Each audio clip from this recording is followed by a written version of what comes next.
Oh,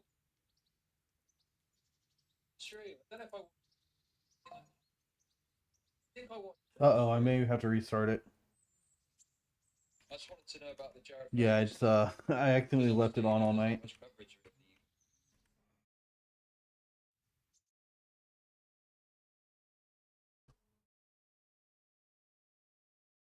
Gay senator.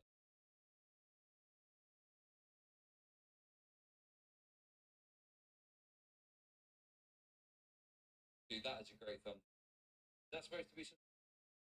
That supposed to be trugging. Oh look, ahead of his time. Anyway, thank you very much for the video. Gracious. Okay, something weird is going on. Why is this not working?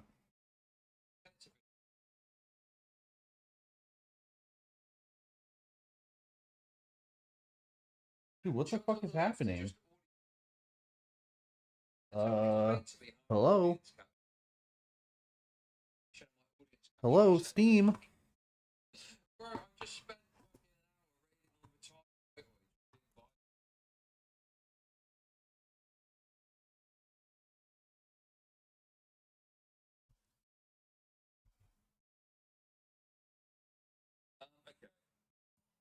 That was weird.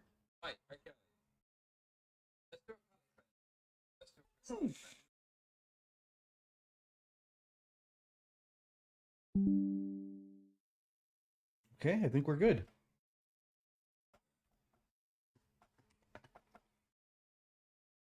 The video is actually correct along evidence for the argument.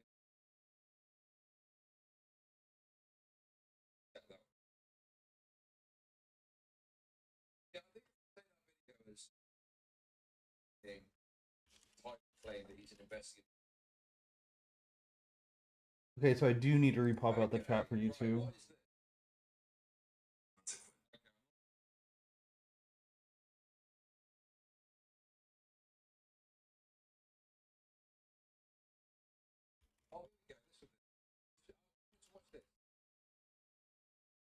Okay, so chat's working for YouTube.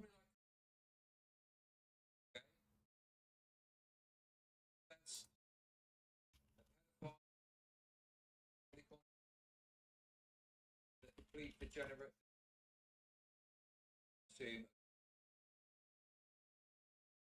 got my noggin jogging. Whenever I see something like YouTube, like seems like shit thing actually stuff like okay, well it seems like YouTube sometimes they're not.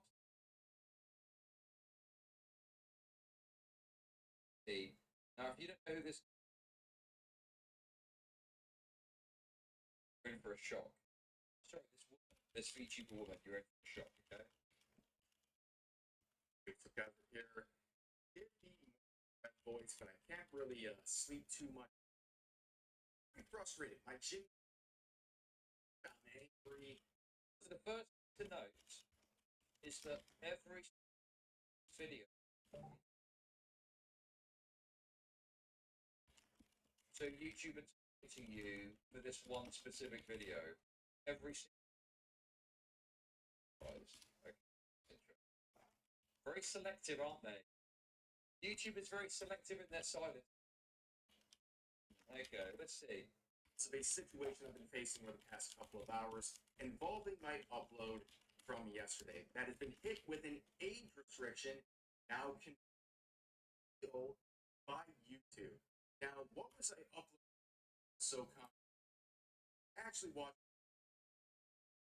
as to why it's happening, but in case you didn't watch, it's titled Gamers Cooked Naughty Dog after very spicy stuff, as you can see. And to summarize the video, very simple. Basically, okay, I got my GoFundMe posted. I hate doing, but I need a They'd like to miracle. make I really do. process and promotion.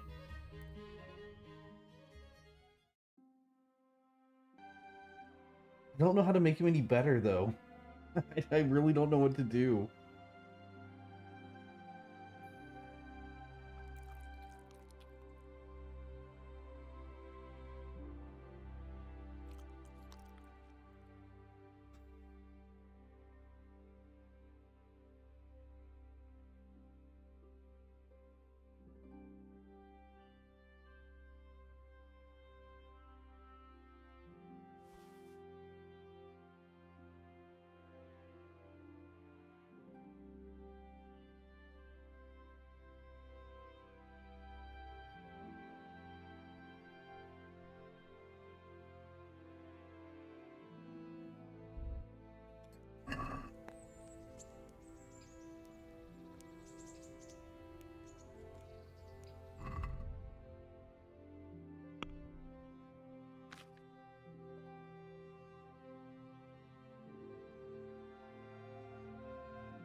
I guess I know how to do that.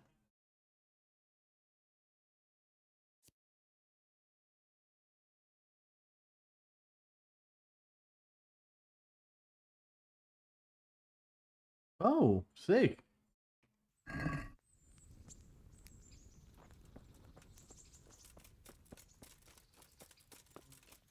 Okay, so we've got to go and talk to the something or another, and I don't know where to find him.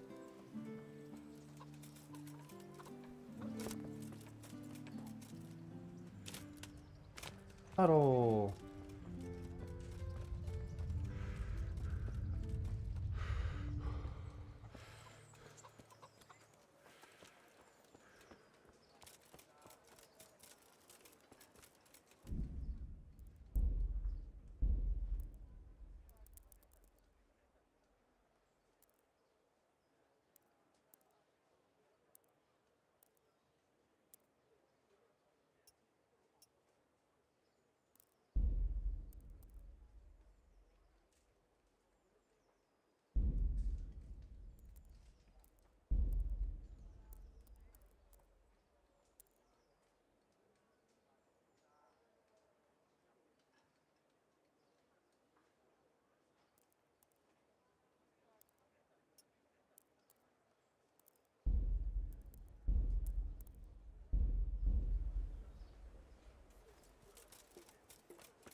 Wait, I can get better graphics on this?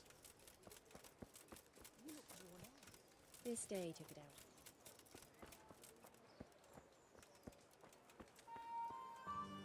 I would say the graphics look pretty damn good, though.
Good day to you.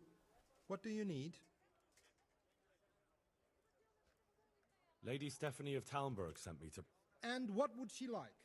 Fine clothes from Venice? Exquisite spices from Arabia?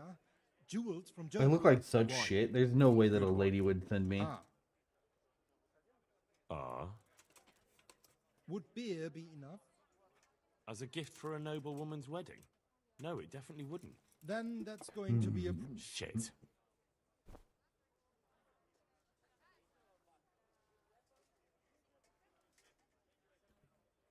Isn't there anywhere else where I could find the wine? Unfortunately not. I have the exclusive right to sell and buy that particular vintage. No one else in the region will stock it. Can I enroll in the competition? But of course. Go to the shooting range above Rattay.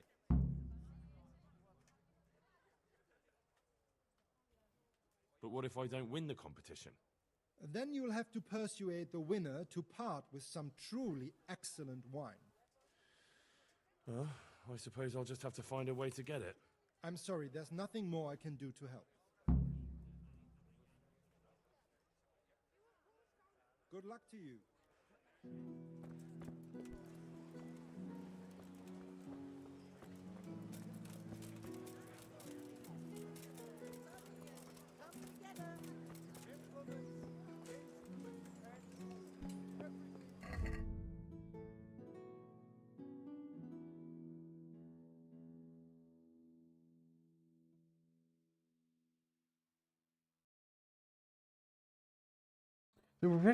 The profession of executioner dates back to ancient Egypt and Rome, reappearing in Europe in the 13th century. Before this, capital punishment was meted by the judges themselves, or the prosecutors or relatives of the condemned, or other persons as suited. It was only with the advent of the executioner that all such tasks were under his remit.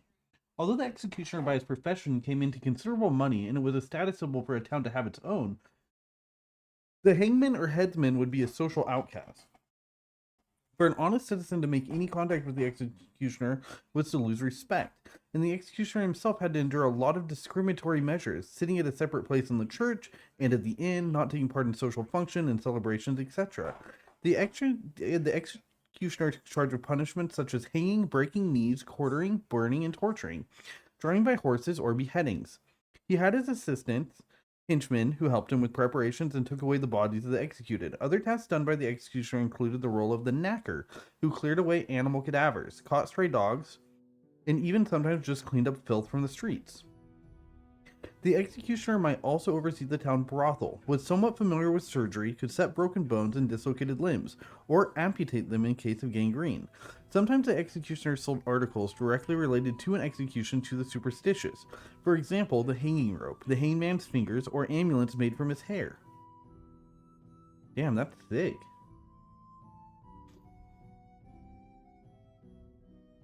Blacksmithing was one of the most important occupations since earliest times, because iron was such a very valuable raw material. In earlier times it was not deep mined, but only acquired from surface mines.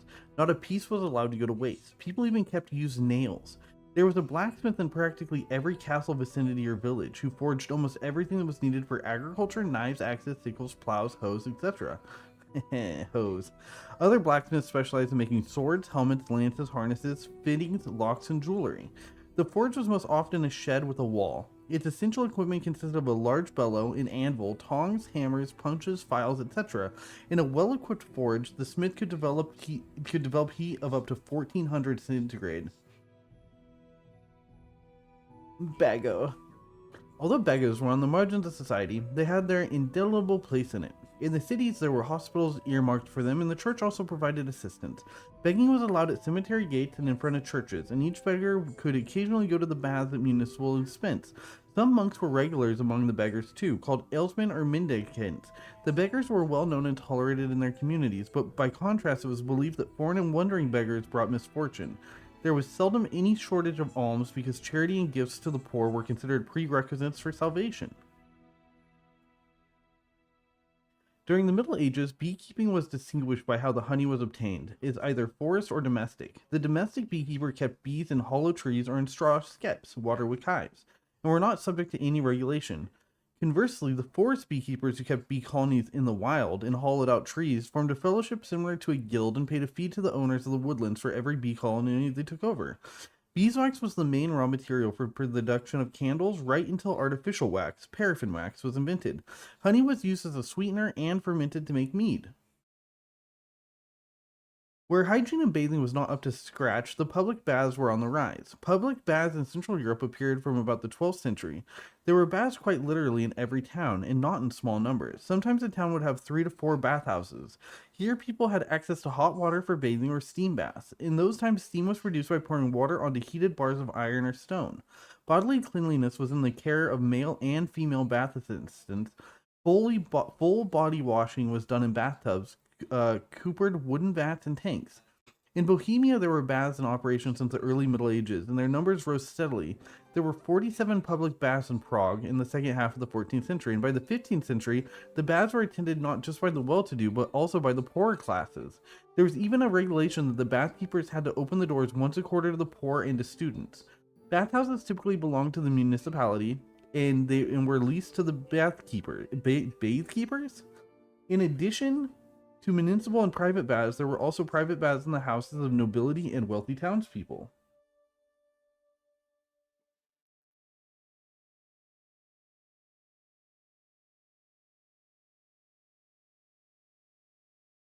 In the 13th and 14th century, the bathhouses were very much associated with prostitution. In the 13th century particularly, prostitution became widespread, and there were scarcely any that did not provide sexual services. In the richer urban baths, there would also be pharmacists, massage therapists, strokers, and cleaners. Strokers and cleaners, so they had cum cleaners back then. In the villages, the bathhouse keeper had to do all these jobs. Oh, that's fucking rough.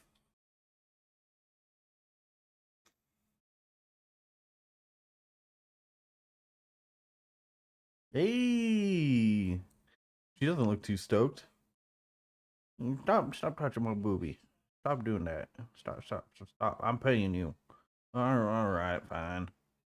In Bohemia, the brothel was called the EVGA, whorehouse or house of shame, but not a brothel. The house of shame. And such prostitutes were simply whores. The profession encompassed several categories. The most deprived prostitutes were homeless women who provided services in the streets. Others visited their customers in their homes disguised as bread sellers, yet others were available to noble and royal courts. Then were those who preferred their services in brothels of various price categories, whose clients were townsmen, officials, and nobles, or conversely the most menial clientele in the most down-market establishments. Brothels were run not only by townspeople, but even by the spiritual leaders or prelates, for example, the parish priest of the Church of St. Giles under Wiesjard. Often a brothel was directly connected to the bathhouse. During the Hussite Wars, many brothels were abolished, but boomed again soon afterwards. Their legalization was also helped by the Church of Rome, which considered prostitution a lesser evil than adultery. It speaks volumes that prostitutes accounted for almost 10% of the population of Papal Rome. There were numerous regulations and laws governing brothels in the oldest profession, and even a special tax. There were even laws covering considerate treatment of prostitutes and protecting them from violence. Good. Bah. A herder's job depended on the weather, those commonly starting in April and ending in the autumn. They took the entrusted herd or flock. It was rarely their own. More commonly, they were hired to supervise the grazing of others' livestock for a fee. From pastures to pasture, sleeping in rudimentary huts or shelters, over the summer they stayed out in the pastures, returning to the village when the first frost set in. Life far away from other people forced the herders to become adept at healing themselves and their animals. So, when there was no apothecary to hand, folk would turn to the shepherd. Smuggler. In the Middle Ages, smuggling was regarded as taking any goods in or out of a town without paying export or import duties. Smugglers had to know alternate routes and how to avoid the tax collectors. When smuggling through the gates, they made use of false bottom vehicles or baskets, and even resorted to climbing over the walls by night. Contraband included fabric, spices, wine, and other less freely available goods subject to high taxation. Until the 13th century, the tanners sold their wares for processing to sutures and cobblers. Cloth was made by weavers, but traded by drapers, who also often cut and sold it by the cubit, the length of the forearm. Only later during the High Middle Ages did tailors sew cut pieces onto garments. Simple garments were sewn by women themselves for their families. It was an issue to make sure the garments were well sewn, since they were inherited and would often last for decades with minor repairs. By the beginning of the 14th century, people in the larger cities were paying ever more heed to fashion. A tailor would begin to specialize in only one kind of garment, hence we find coat makers, hosiers, hood makers, gantiers, hatters, and cape makers, and those who did alterations and repairs to old clothes. In a town the size of Rattray, the tailor had to turn his hand to general purpose work. The tanner was a craftsman who prepared and treated animal skins, after which he passed them on to the cobblers, saddlers, or other craftsmen for making footwear, garments, bags, wineskins, etc. It was not a pleasant job, because the skin had to be quickly scraped of its fat and conserved to stop its going off, which was done by immersing in urine. In view of the unsavory smells produced by their trade, tanners settled on the outskirts of towns and belonged to the same reviled group as executioners, knackers, and prostitutes. To turn hide into a material for making shoes or clothing, after removal from the animal, it must be first be thoroughly soaked in water. Once softened, it is fleshed. The residual gore and membranes are scraped off with a long, dull paring knife. In order to rid the hide of fur, it had to be soaked in lime water or rubbed with slaked lime, then scudded. It was then tanned using alum by a currier, with fish oil by the camoutier, or with tannins dealt with by the tanner from oak, beech, or other tree bark. During this whole lengthy process, the hide softened was stopped from decomposing and optionally turned a different color. At the end of the process, the hides were submerged for a few weeks in vats of pits full of urine. The leather thus produced was then dried and could be surface treated, painted, or polished. I wonder how long it took people to figure out how to do this stuff. It's just so crazy to think that they had all of these, like, did somebody just piss on, just like throw a piece of hide into like a latrine somewhere, and then they noticed after a few weeks that it was like, hey, this is wait, what? It's just so crazy. The Czech word for tavern, huspa, may originate from the Latin hospice, guest hospitium, hospitality, shelter, though the more likely etymology is Slavonic gospod, gospodja, the master of the house. Alehouses were an integral part of all medieval villages. Originally, beer was drawn in what was called the mash house, an area on the ground floor of a townhouse whose owners had brewing rights, while special purpose taverns and inns came along later. These served as places for social events, meetings, trading, and lodgings. Some inns had rooms for overnight guests and special stables and spaces for carriages. These were called wagoners' inns and were located out of town at crossroads and along trade routes. The seating was more often outdoors than indoors. It was said of Wenceslas IV that he was fond of visiting taverns and alehouses to eavesdrop on what the locals had to say about him and to check that the owners were complying with his edicts. In the Middle Ages, no one took exception to alcohol. The Germans, Russians, and Czechs in particular were Europe's fabled drinkers. There was a formal curfew at dusk or when the night watchman began his rounds, although drinking and feasting often went on until the early morning hours. In KCD, we have tried to keep the image of medieval taverns faithful to surviving records. Maintaining law and order in the medieval town was the job of the bailiff. Oh, that's who I have to go see right now, is the bailiff. From the 14th century onward, the function was taken over by the catchpole, then night watchmen and guards on towers. The catchpole, along with the bailiff, the executioner, or their henchmen, also carried out the punishment of transgressors. They were not, however, allowed to enter freehold dwellings, the palaces and houses of the nobility or the ruling classes, nor church buildings or the university, a fact students took advantage of. Order within the city also had to be upheld by the townsfolk themselves. They were obligated to report not only any crime, but just like the night watchman, to call out the hours and warn of fire, flood, or tempest. For safety, it was forbidden to wander at night with any open flame, torch, or candle into any castles, chambers, stables, barns, or byres. Only lanterns could be used. To keep the peace at night, all taverns had to shut at sunset. In the medieval city, military service was entrusted to either hired pros or the townspeople themselves. Every healthy adult male had to serve at least a few days a year in the civic guard, the city walls being divided in allocations and sections to each district or trade, and it was here that they mustered whenever an alarm was raised. In practice, the wealthy burghers bought their way out of serving in the militia, leaving other men to take their turn, and these poorer men welcomed the extra income, thus gradually forming a professional municipal gendarmerie. Each man had to procure the armor and weapons needed for serving in the guards and the militia, unless his guild did so. Only the rich cities could afford to have a public issue armory. The right to bear arms outside of duty was reserved for townsmen of sufficient means. Within the city walls, a simple melee weapon, dagger or knife had to suffice. Only the really wealthy townsmen wore swords, taking after the nobility. Ooh. Okay, let's get back to playing.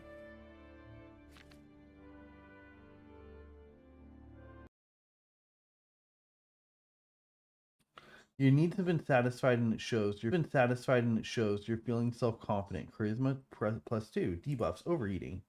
You've gorged too much food and you feel sick. Your maximum stamina is lowered.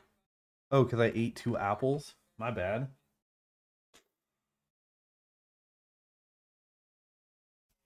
Mm.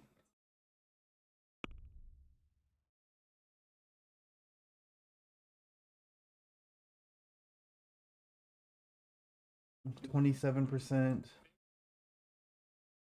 0%. Great.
Garlic, carrots, beetroot, Where's onions. beets? Just this all morning. that grows in the ground. Bread. Fresh. Come right up.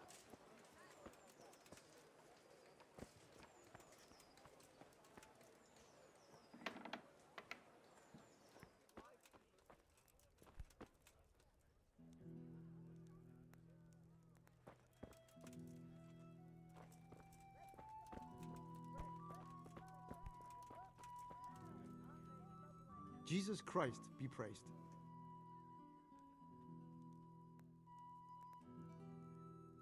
Can you show me how to repair armor and weapons better? Certainly.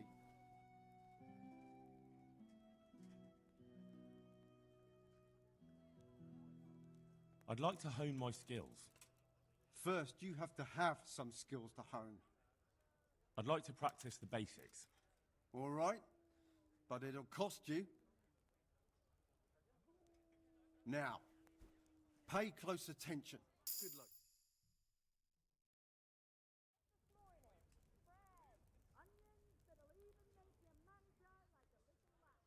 Can you show me how to repair armor and weapons better? Certainly. I'm interested in more advanced techniques. Wouldn't you rather learn the basics first? Well, I'll think it over. Take care now.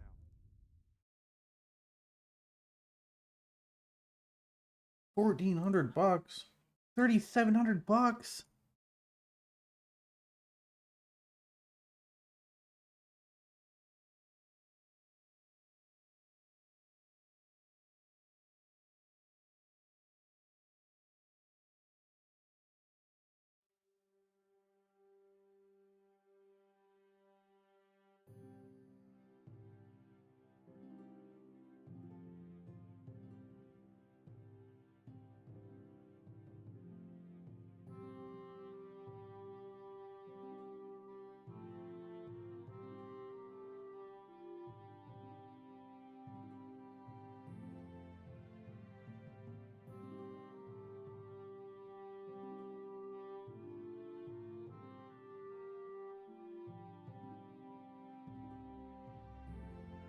I'm probably gonna have to buy this. I need something.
Dude, how do I make enough money to buy this stuff?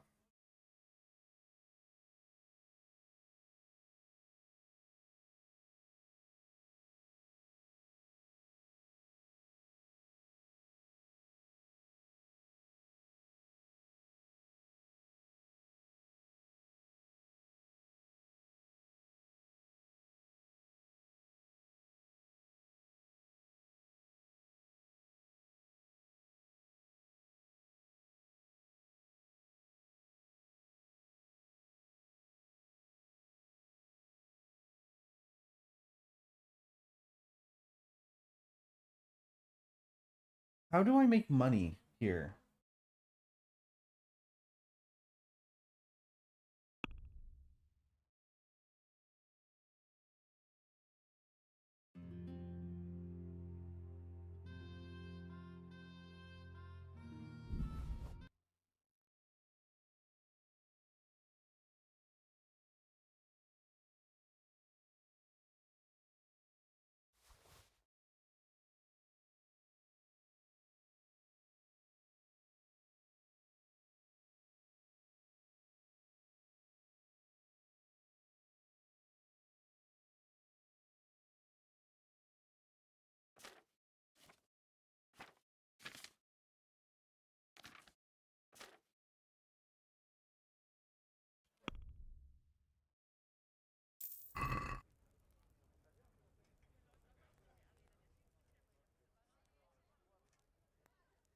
Farewell.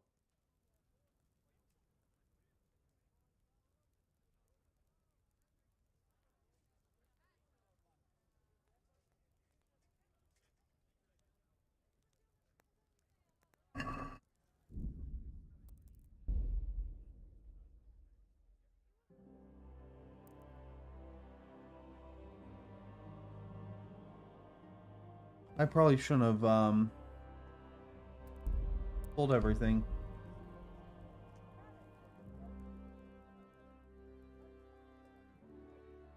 Farewell.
we do something about the price? Aye.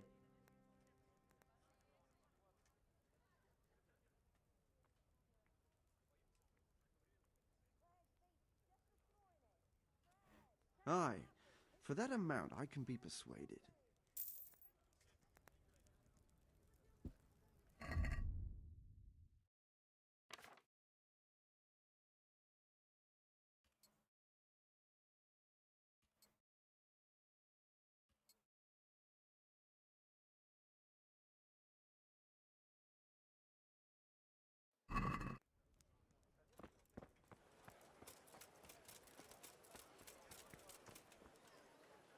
Baked goods fresh from the oven. Come and get them.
Heavens, lad. You're looking bright-eyed and bushy-tailed. Last time I saw you, I thought you were ready for the priest. To be honest, I'm still not really feeling myself. Oh, get on with you. You have a good, strong frame that can take a beating, so be a man.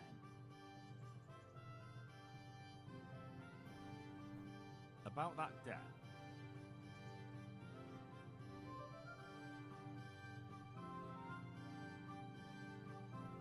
Here you are.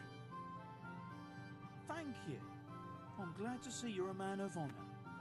Is there anything else I can do for you? Would you teach me more about alchemy? Certainly. I'd like to practice the basics. All right, but it'll cost you. Now, pay close attention.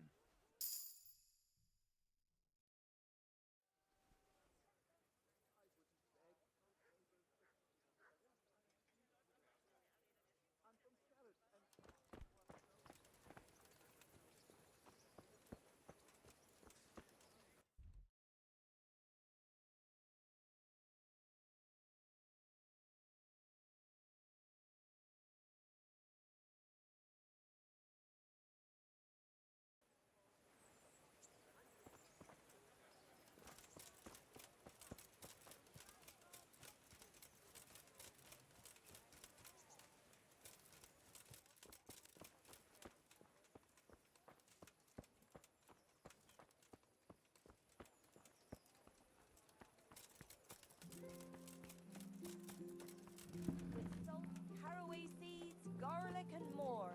You'll find it nowhere else.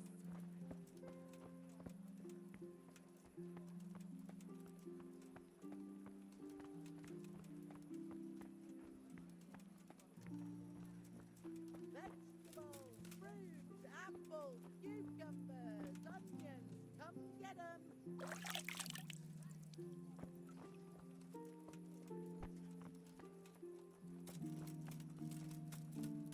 Garlic soup for the winter, onion soup for the spring. Asparagus for taste.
Jesus Christ be praised.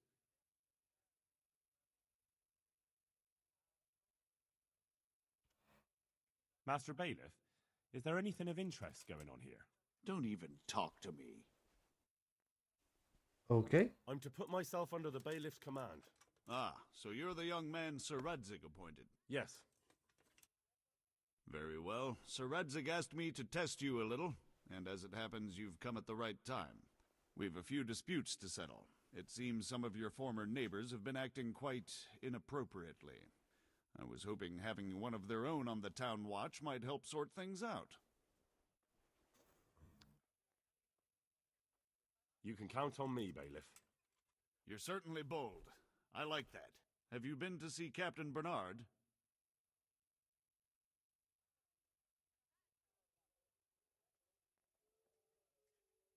I have. He trained me, and then Sir Hans Capon challenged me to a duel. I see. Sir Hans Capon likes to measure his strength against others. But be careful, Henry. Noblemen are quick to anger, and you don't need that kind of trouble. Well, anyway, you're going to assist my town guard. Come to the church in the afternoon. Yaroslav the watchman, Nightingale they call him, will wait for you there. He'll show you around the town and teach you a little about keeping the peace.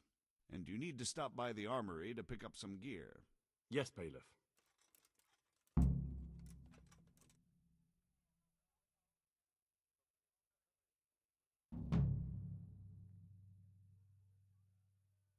Have you heard anything about the Cumans in Sigismund's army? Everywhere they go, they pillage, rape, and slaughter. Or so the tales have it. Of course, all armies do that, but them barbarians take pleasure in it.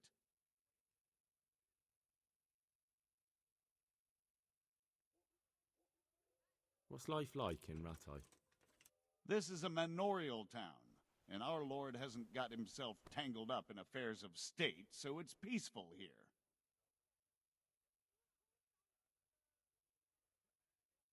How do the Rattay folk get on with the refugees? I know they got nowhere to go. Skalitz is a pile of ashes, and the countryside ain't safe, but they've been here too long. Some of those buggers got light fingers, and not a one of them appreciates the sacrifices we made for them.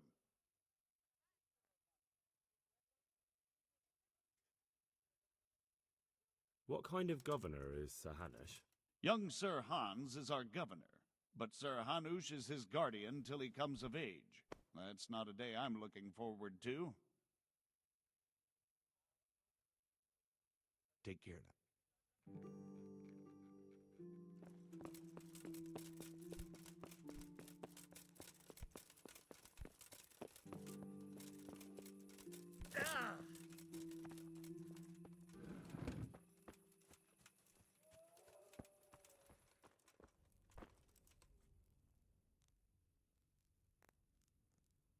Farewell.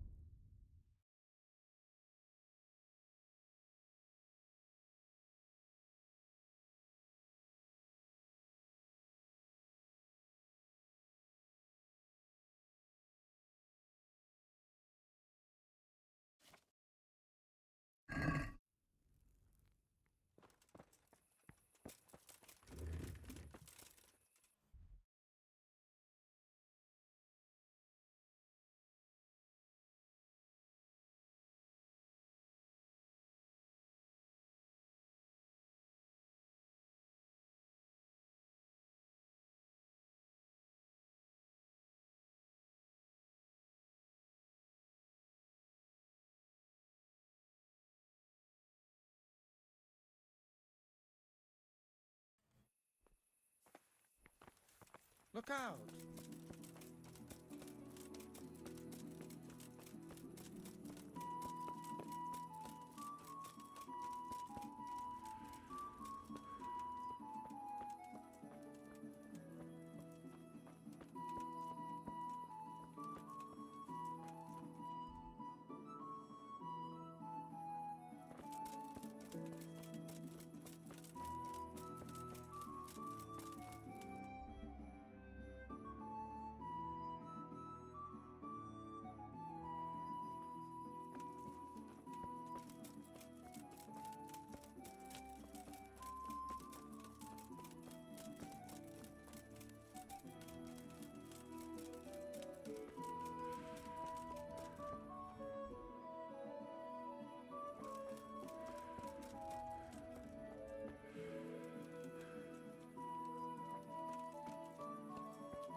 Don't think you can just help yourself here.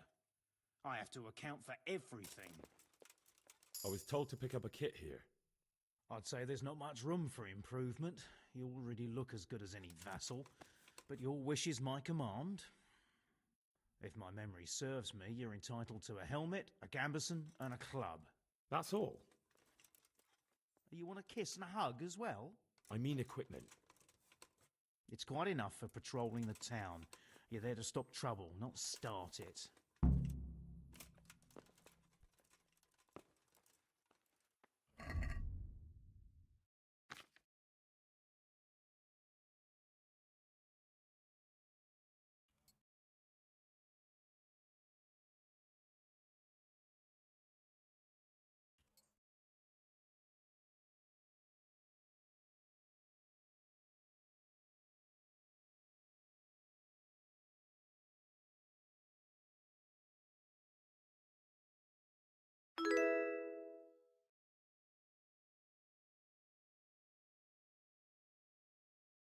Thanks for the follow, Flora.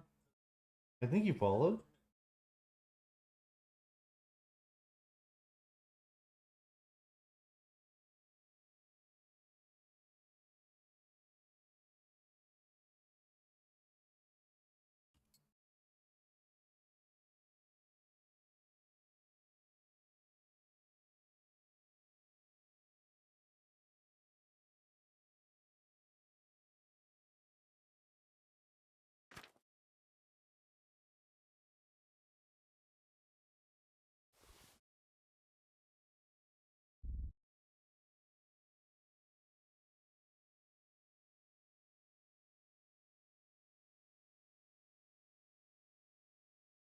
Damn, I need to go upload these. They're worth $5 a piece.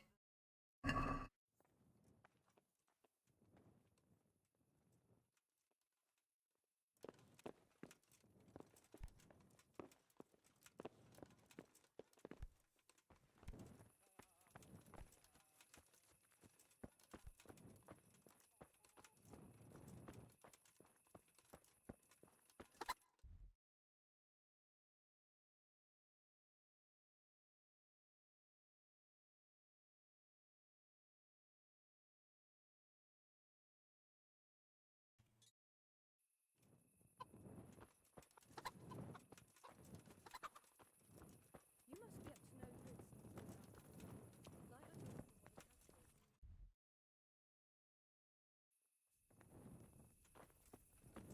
As you wish.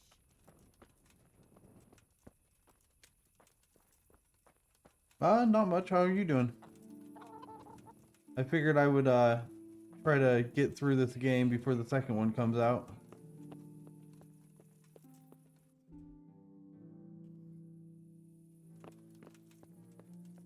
Hopefully I can fast travel while over encumbered.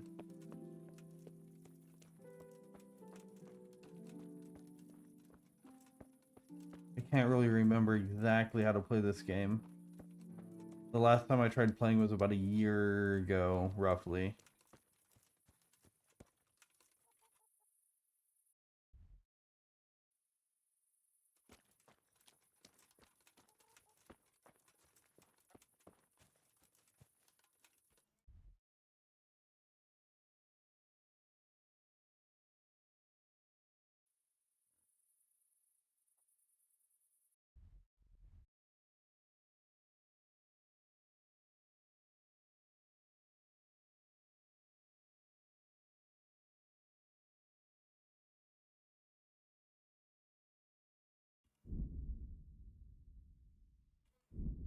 Motherfucker. Okay.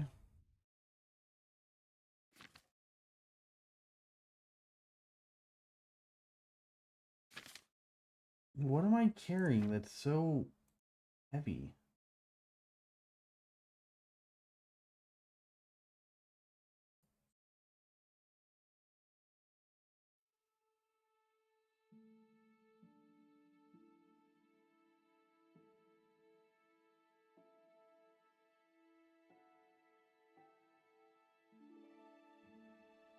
What the hell am I supposed to do?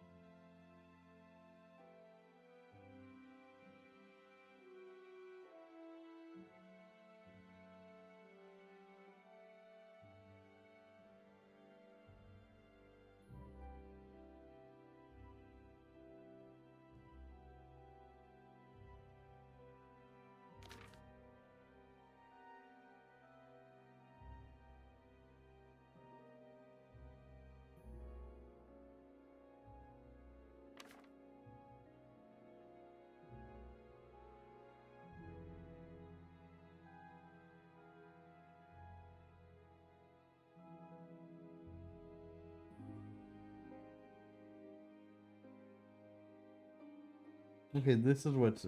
Okay, so...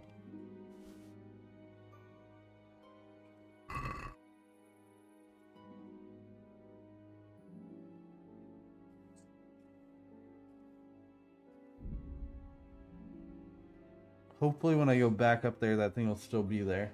I have no idea if it's going to be or not, though.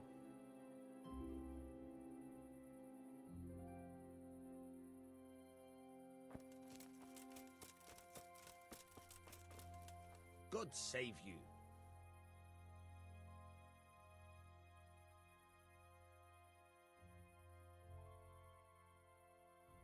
I've got some goods here whose owner... All right.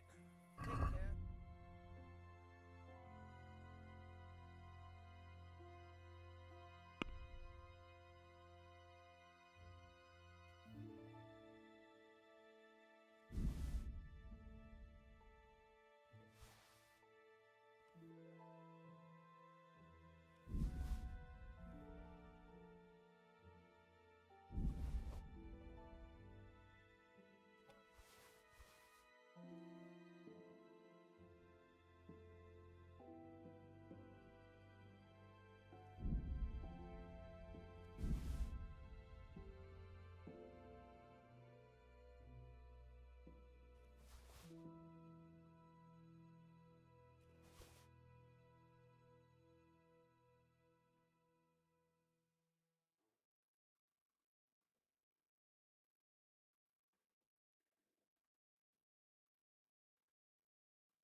Let's see if we can get 83. An Let's extra talk penny. about the price.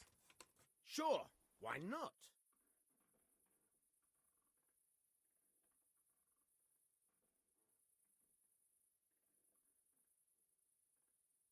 I'll go for that.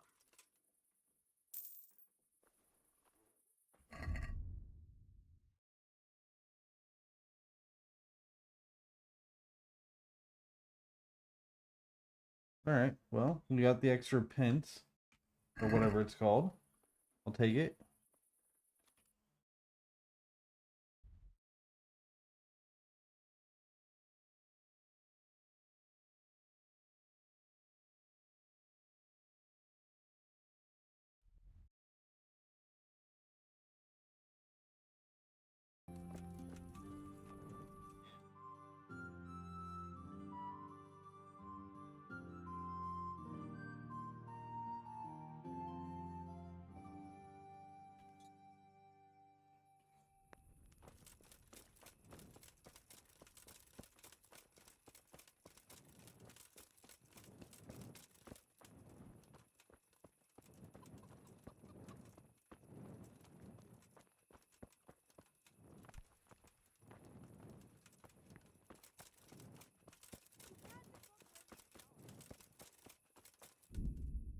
Okay, how do I tell what time it is?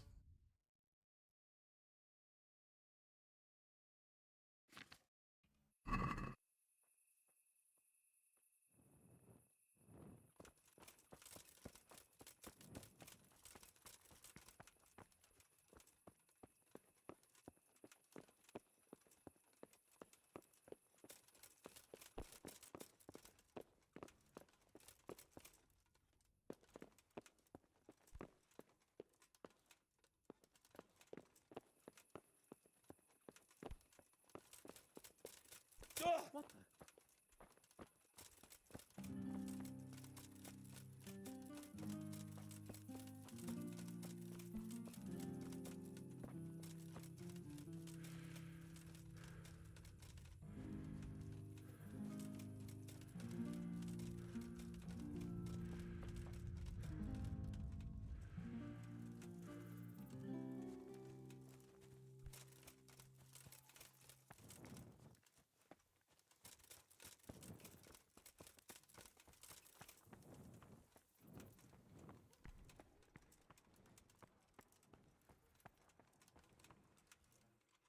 Good day.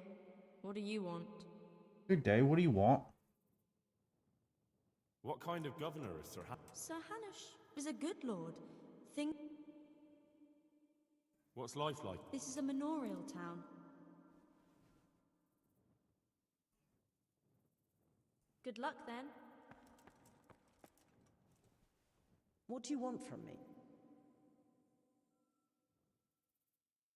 Have you heard anything? I don't know if it's just old wives' tale. God bless.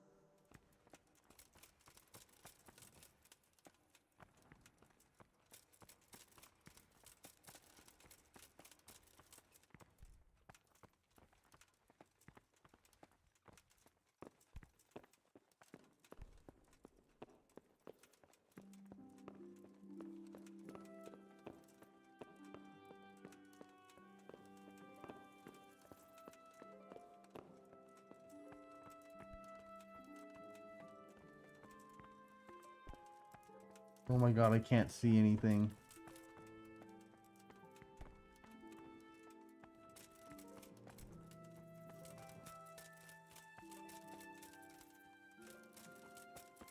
What am I supposed to do? Hi, doggy.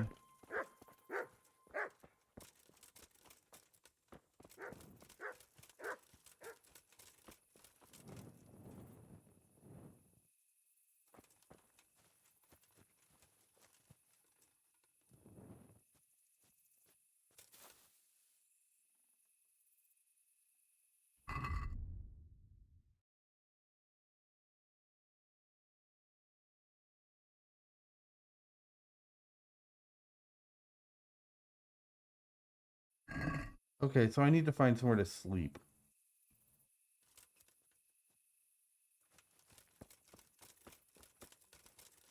Dear people, don't leave a poor woman to starve. See, this is the average I have.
Okay.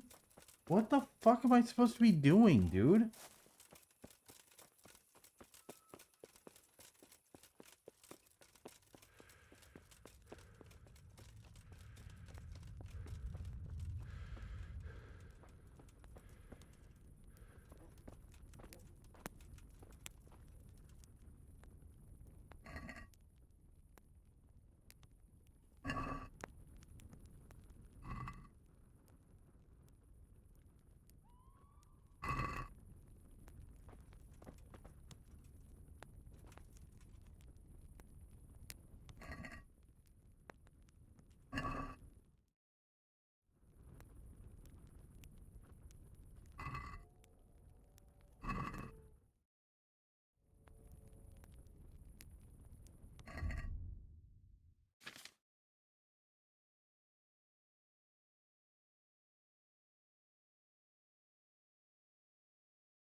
Okay, well, at least this puts me where I need to be, so I don't have to fucking derp around.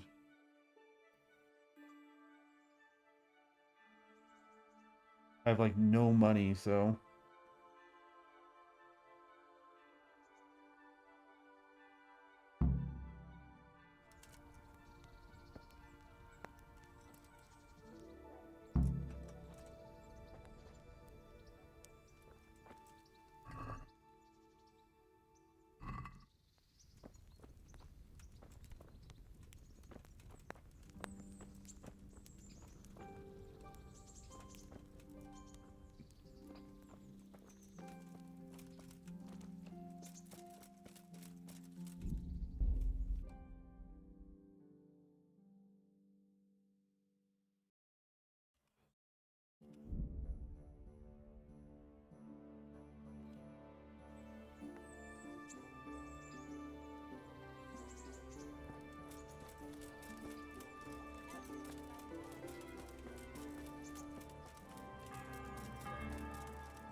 Alright, well that just made us some money. Let's go.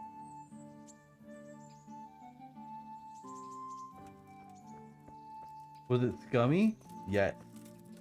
Do I care? Hey. No. Greetings.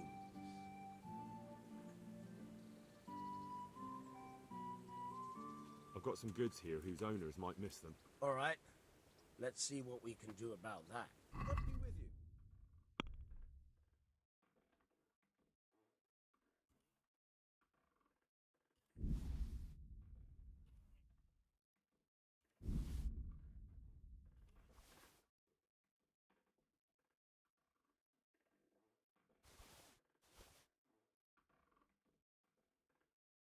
Damn, 120 bucks? Let's go.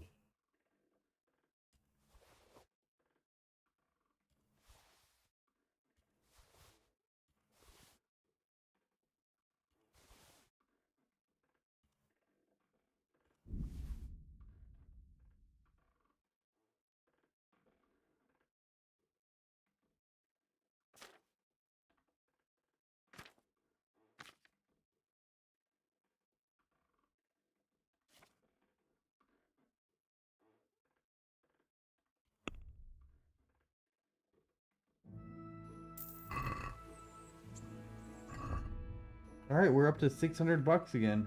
Hell yeah. That was a really good haul.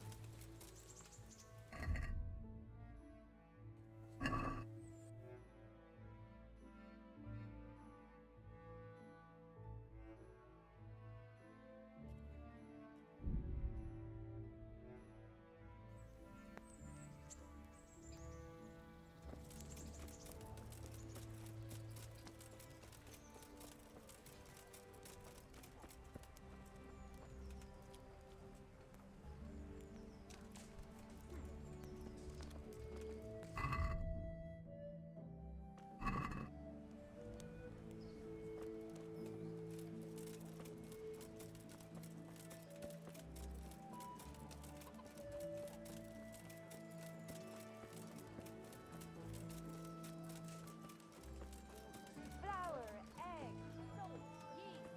Let it bake a bit.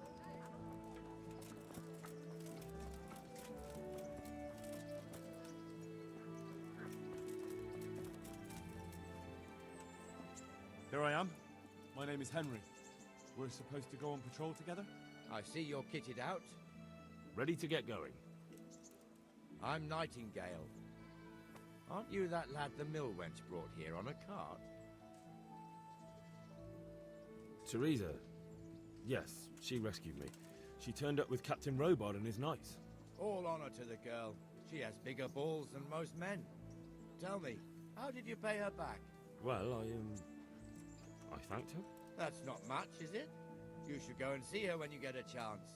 So, how did you end up in the service of the bailiff?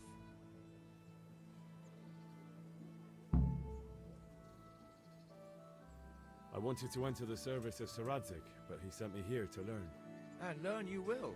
You're lucky, lad. Sir Radzig must like you. Most lords would have just sent you on your way. Come with me, Henry. We'll patrol the town and then check on the taverns to make sure they lock up in the evening. I'm ready. Don't forget, I'm supposed to try you out and, with the help of God, teach you something. So I expect you to deal with any misconduct yourself. I'll make sure you don't do anything too stupid. Let's go. This is our church, St. Matthew's.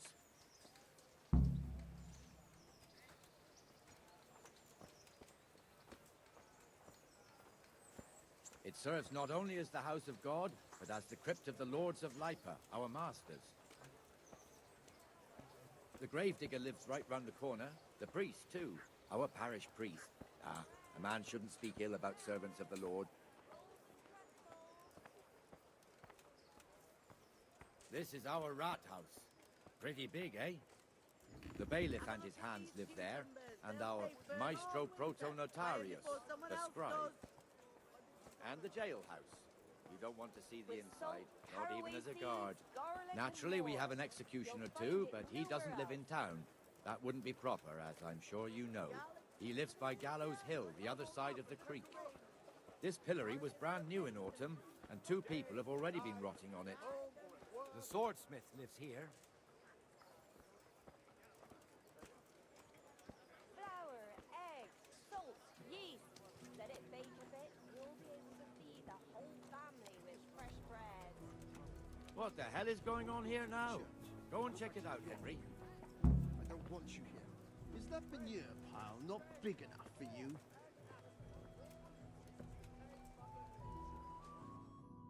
What are you two screeching about? Stop making such a ruckus. About time you turned up. This filthy beggar thinks. My name is Jane. No one cares what your name is. This filthy beggar thinks she can come and stink in front of my shop. I want you to get rid of her.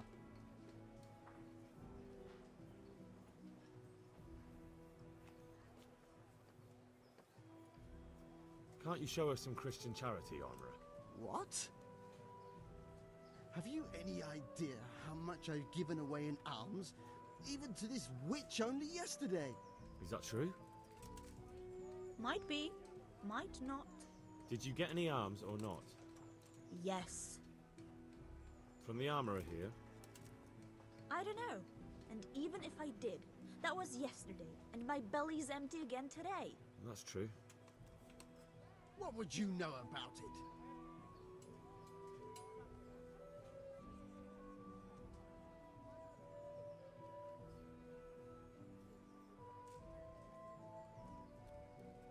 We're both good Christians, aren't we? We should each give something to the poor soul. And what then? Then Jane will be on her way. Immediately. King Solomon now, are you, lad? Fine. Fine, have it your way. God bless you, and you too, citizen. I won't be a nuisance no more, really. Thank you. Thank you. Jesus, you're as bad as each other.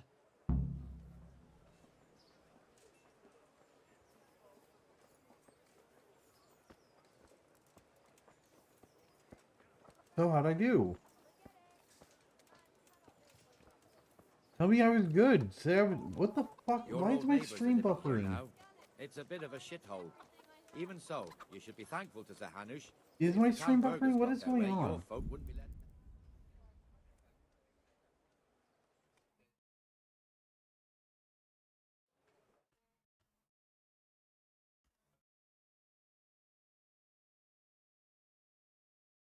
Okay, it's back up and running. Fuck, man, I'm so sick of this.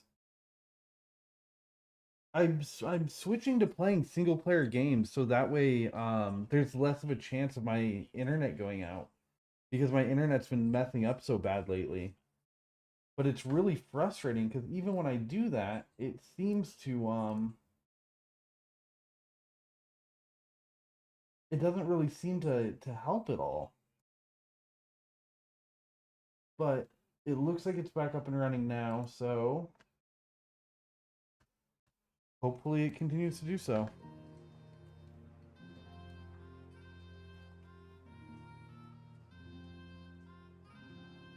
What's going on? No, don't tell me the game just froze.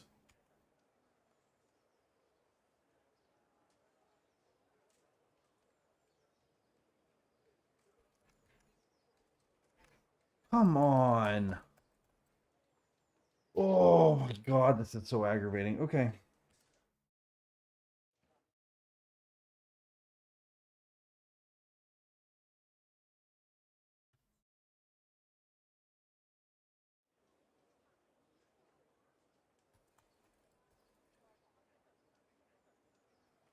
God damn it.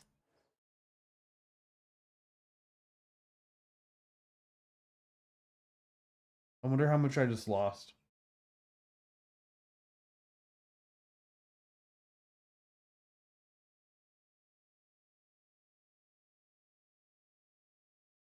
This is so fucking aggravating, dude.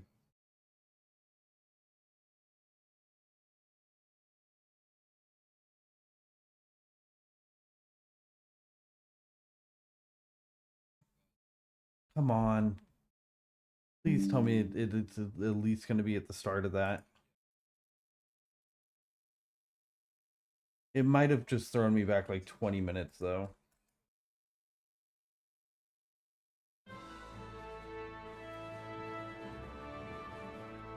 Okay, I've definitely got to start saving way more often if it's going to freaking freeze like that. Charles IV, King of Bohemia and Holy Roman Emperor.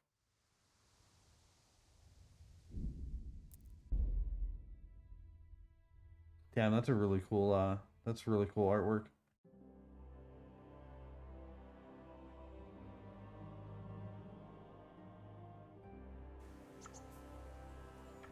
This is our church, St. Matthew's. Okay, at least we didn't lose very much time. Thank God. That would have been so aggravating. Okay, we are on It serves patrol. not only as the house of God, but as the crypt of the Lords of Lipa, our masters. The gravedigger lives right round the corner. The priest, too. Our parish priest. A man shouldn't speak ill about servants of the Lord. I'm pretty sure I just robbed the armorer. I think that's the house I just went through. Big, eh? The bailiff and his hands live there, and our maestro proto-notarius, the scribe. That was a quick $190. And the jailhouse. You don't want to see the inside, not even as a guard. Naturally, we have an executioner too, but he doesn't live in town. That wouldn't be proper, as I'm sure you know. He lives by Gallows Hill, the other side of the creek. This pillory was brand new in North. Yeah, Dan Carlin's Hardcore History. He did a really good he did a single episode about like torturetainment or like public executions as a form of entertainment and whatnot. And you learn a ton about the executioners, like how they lived back then and all that fun stuff. What are you two screeching about? Stop making such a ruckus.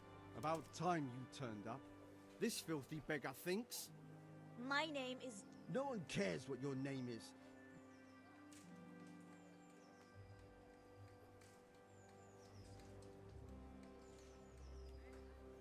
Can't you show us some Christian chat? What? Have you any... Is that true? Might be. Did you get any arm Yes. from the armorer here? I don't know. And even if I did... That's true. What would you know? We're both good Christians, aren't we? And what then? Then Jane will be on her way. King Solomon now, are you, lad? God bless you, and you too, citizen. Jesus. Yeah, that's right. I solved it with peace, not violence.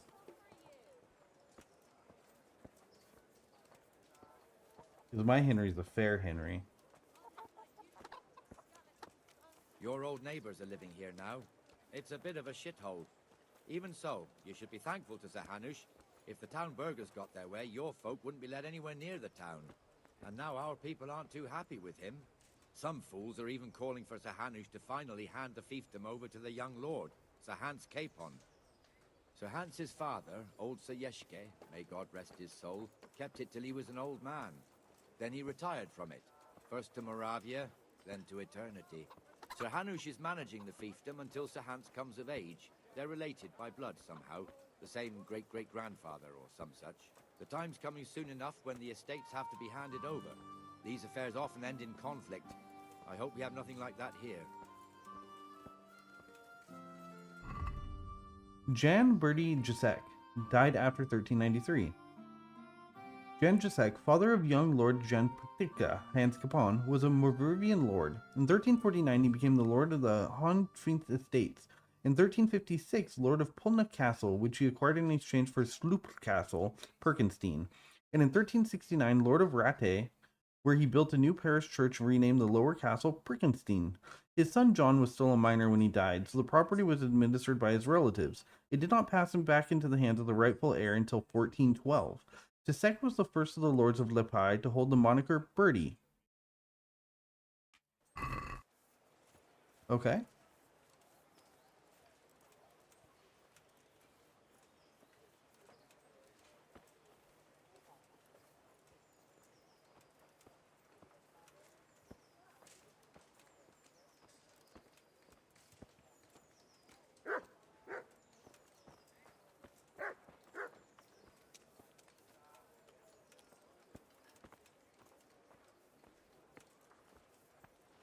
And I remember when this game first came out, how hard it was to run, even on like a 1080 Ti. It's crazy how much better. One, the graphics are way better than they were when it first came out, and two, I mean, we're only getting 70 frames right now on a 7900 XT at 1440p, which means that this is still very hard to run. I wonder how the second one's going to be. I'm really excited for it. We've also got the baker's shop here, and that mad merchant Wolfram Pruder. Pruder has a pretty daughter, but he keeps her on a short rein, which the young bucks are none too happy about. I heard he even keeps the poor lass locked up at home all day.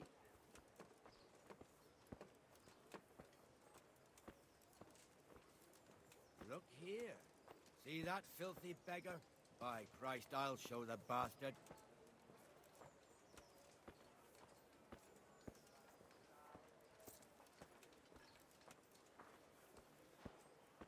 Comfortable, are we? Arms, please, sir. Who do you take me for? Are you stupid or just insolent? Oh, what's the matter? Stupid, then. There's no begging allowed here, so pick up your stinking arse and haul it somewhere else. Who am I bothering here? Me. Us. Everyone. If Sir Hanush saw you here, he'd take a whip to you. All right, I'm going. Damn beggars. You offer them a helping hand, and they want the whole arm. It's not like the rules aren't clear. Beggars belong at the church. There's one alehouse here on the market square, the Trader's Tavern. The other's up by the gate. We'll be going there later.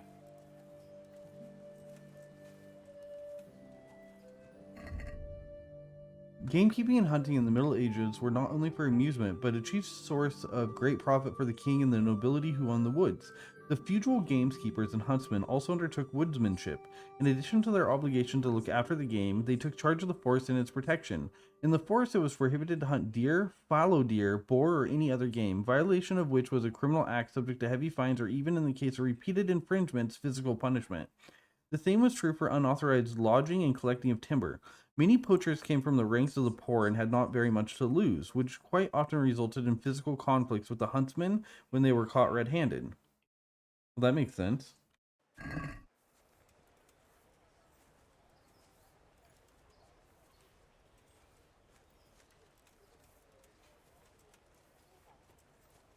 Let's move along to the Inner Bailey.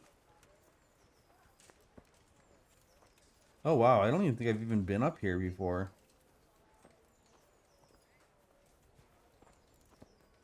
This is the Inner Bailey. Okay.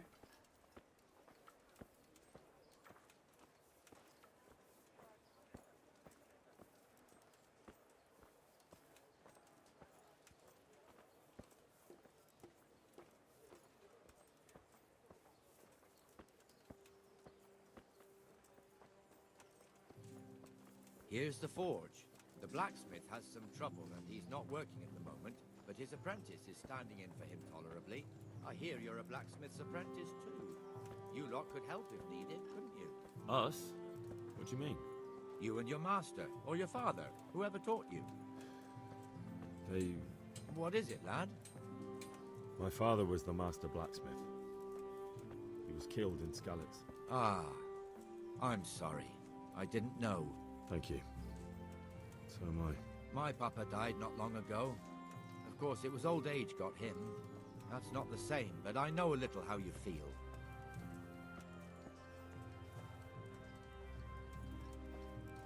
I watched my mother and father get slaughtered in front of me, sir. I'm not gonna lie. I came.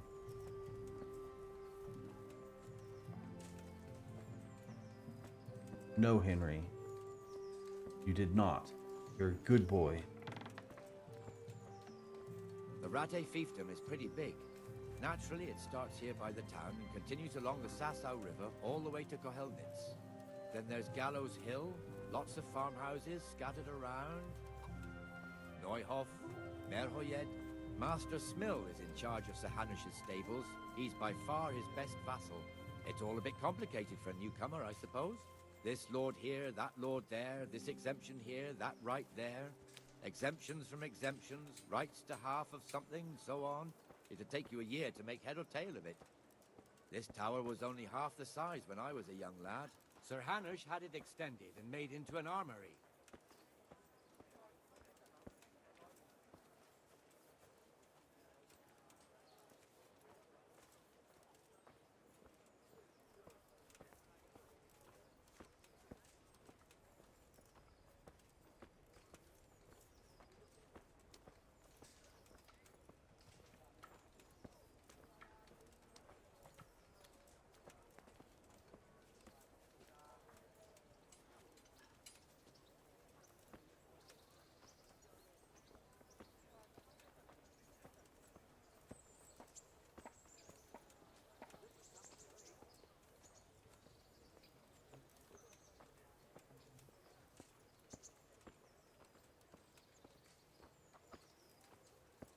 God be with you, Benesh. How goes it? Be merciful. Well enough, Nightingale.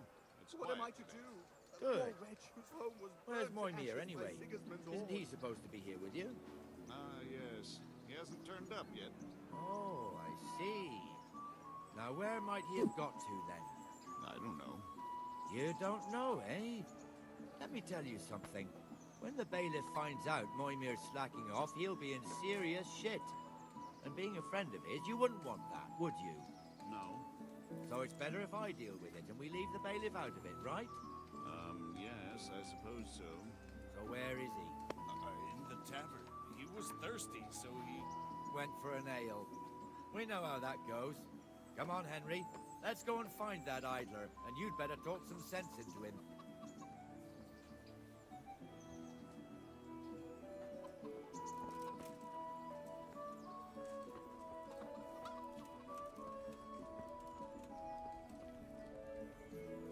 What the fuck are you doing here when you're supposed to be on the gate?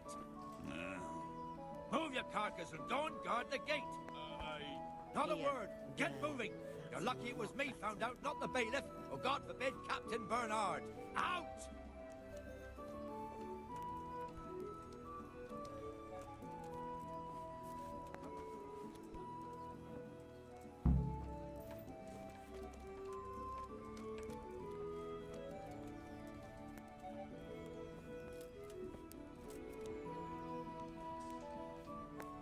That fool got me all worked up.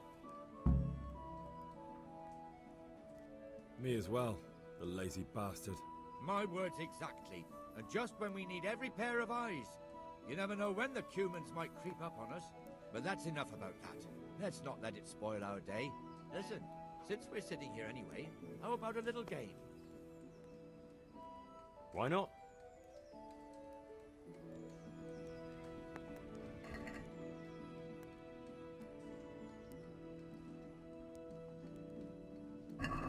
St. George, guide my hand.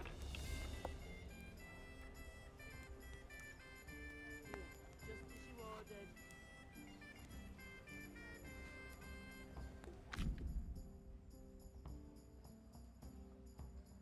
The goal of this two-player game is to be the first to reach a certain number of points. 6 dice are thrown and the players alternate turns. Points are gained for every 1 or 5 thrown, and for 3 or more of a kind of any other number, scoring it as follows. 1 is worth 100, 5 is worth 50, 3 of a kind is worth 100, 3 singles is worth 1,000, 4 or more of a kind is worth double the points of 3 of a kind.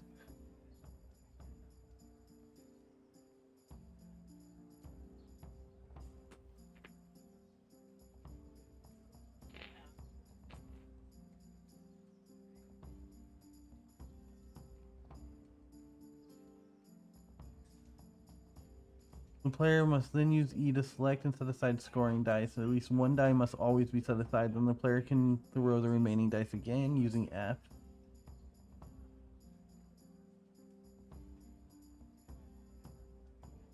Then if a throw does not produce a single scoring die, then the player's turn is over and all points gained up to that point during the turn are lost. It is then the opposing player's turn to throw, therefore it's advisable to end your turn using Q before there is a significant increase in the chance that not a single die will score. It's often worth not removing all scoring dice so that you will have a better chance of scoring higher on the next throw. And since every player knows his own dice, there's only an opportunity to cheat, but it is more difficult to find loaded dice. The Devil's Head is a set of dice with a joker instead of the one which acts as a wild number in combination with any other number, e.g. joker ... is worth 1,000 points. The joker on its own, though, has no value, so if all the dice thrown are jokers, the player busts. Okay?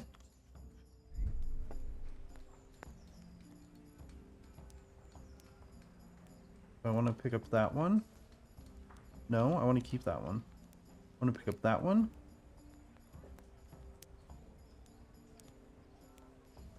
This one. This one.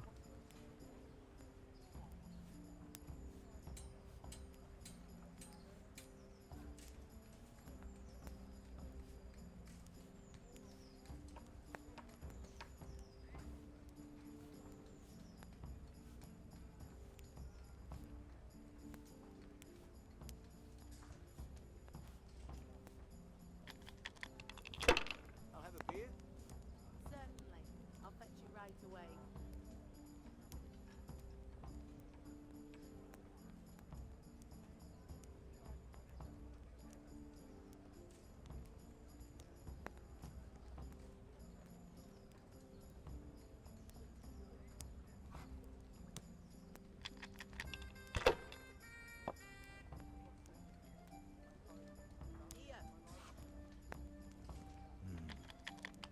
Now you.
This'll be the one.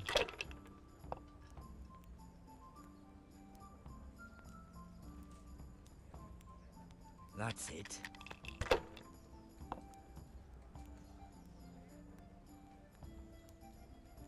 Finished.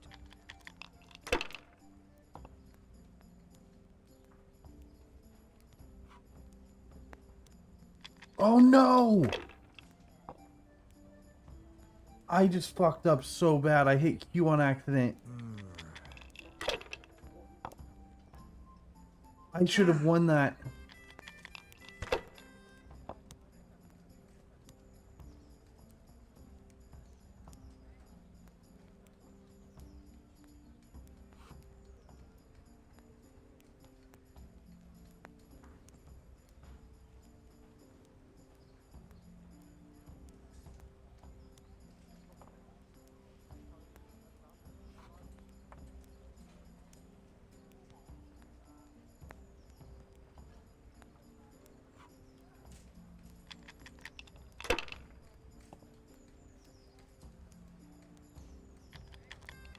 Fuck.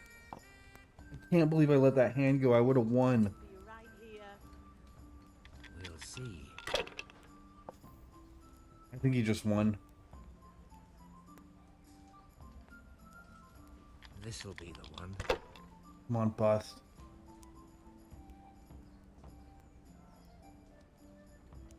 Sure. Should I?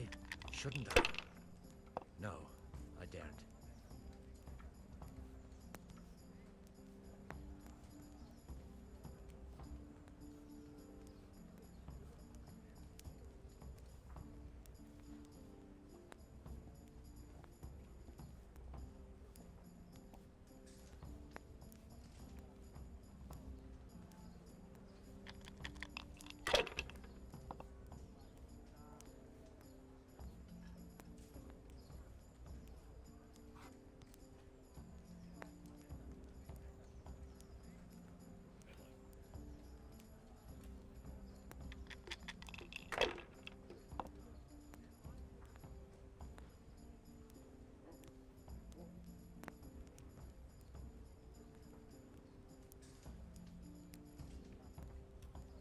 Come on, baby. Come on, give me a one. Give me 2 ones. Come on.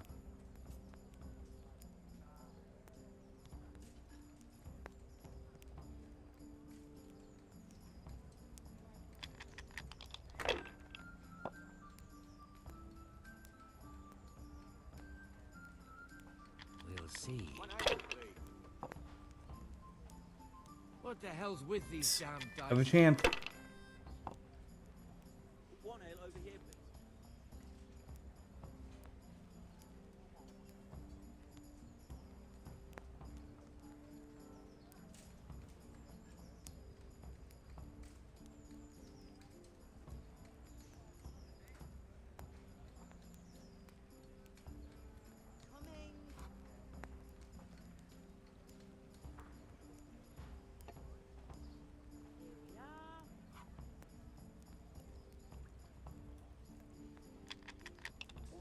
I need more points.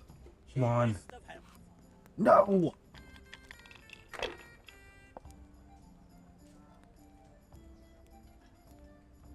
He just won. They're rolling well this game.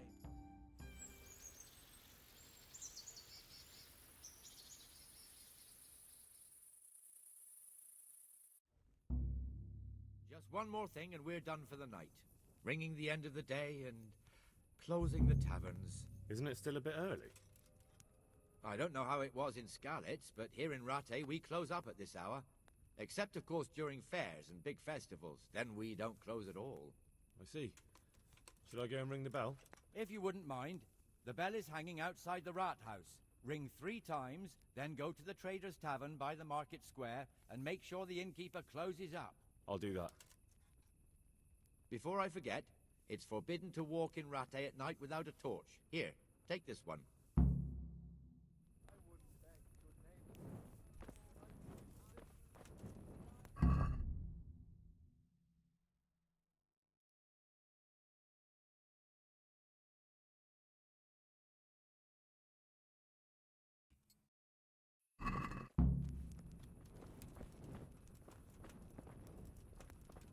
Tankard here.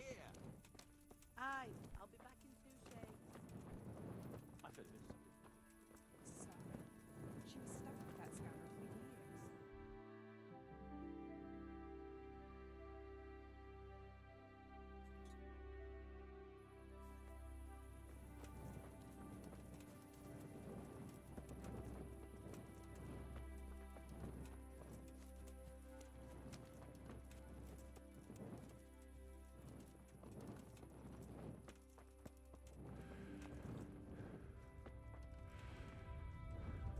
Wish you health.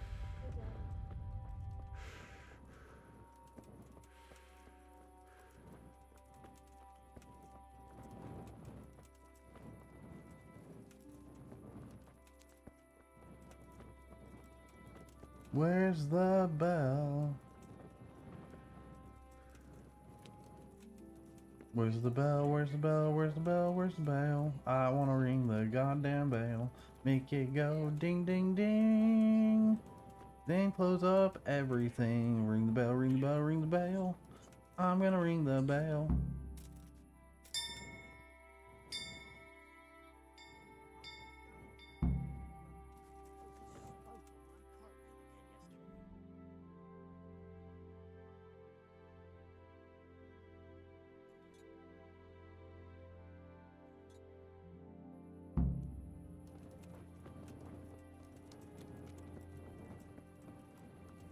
Close the shop, close the shop, close the shop. I'm gonna close up the shop. They're gonna say, Henry, you're such a good boy at this. And I'm gonna say, yes, I am. Now teach me how to do more stuff. They're gonna say, yes, I will. I'm gonna teach you how to be a killer still. And you're gonna be the best in the entire West. And the canon of St. Wenceslas in Olomouc was so drunk, he dragged the pig to the market square, saddled it up, and rode it out of the town gate. No, we could see that this wasn't going to end well. So, Sir Peter and I rode off to look for the good canon on his pig. Did you find him? We tracked the filthy beast down to a sty beyond Cronau. I mean, the beast with a tonsure on its head. We never found the real pig, but the Reverend was sound asleep in the pigsty. Birds of a feather stick together. It seems the same goes for pigs and prelates. I toast, gentlemen, to pigs and prelates. God save their bacon. Sir Hans, forgive my intrusion, but I need... Oh, but what? You want to join us? Want to buy us around? I'm afraid we don't drink with peasants. You're not in your village now, boy. No, sir. Curfew's been rung. The alehouse is closing. Nothing closes while I'm sitting here. If that's all, you're dismissed. Are you out of your mind, lad? You can't cross his lordship. He's got a temper like a bear with gut ache. If I was you, I'd get lost before he shows it. The bailiff instructed me to close the tavern at the proper hour. He doesn't want anyone disturbing the peace after curfew. The bailiff? The bailiff can kiss my arse! I trust you haven't forgotten who's the rightful lord of Rattay. No, it's Sir Hannes. Oh, is he here? What, is he hiding under the table, maybe? No! Then what he wants isn't worth a fart in a bathhouse. And besides, he's only in charge till I grow up. Which clearly hasn't happened yet. Enough! You can't talk to me like that. I'm a nobleman. Come now, sirs. You're not going to fight here, are you? We most definitely are. This yokel needs to be taught his place.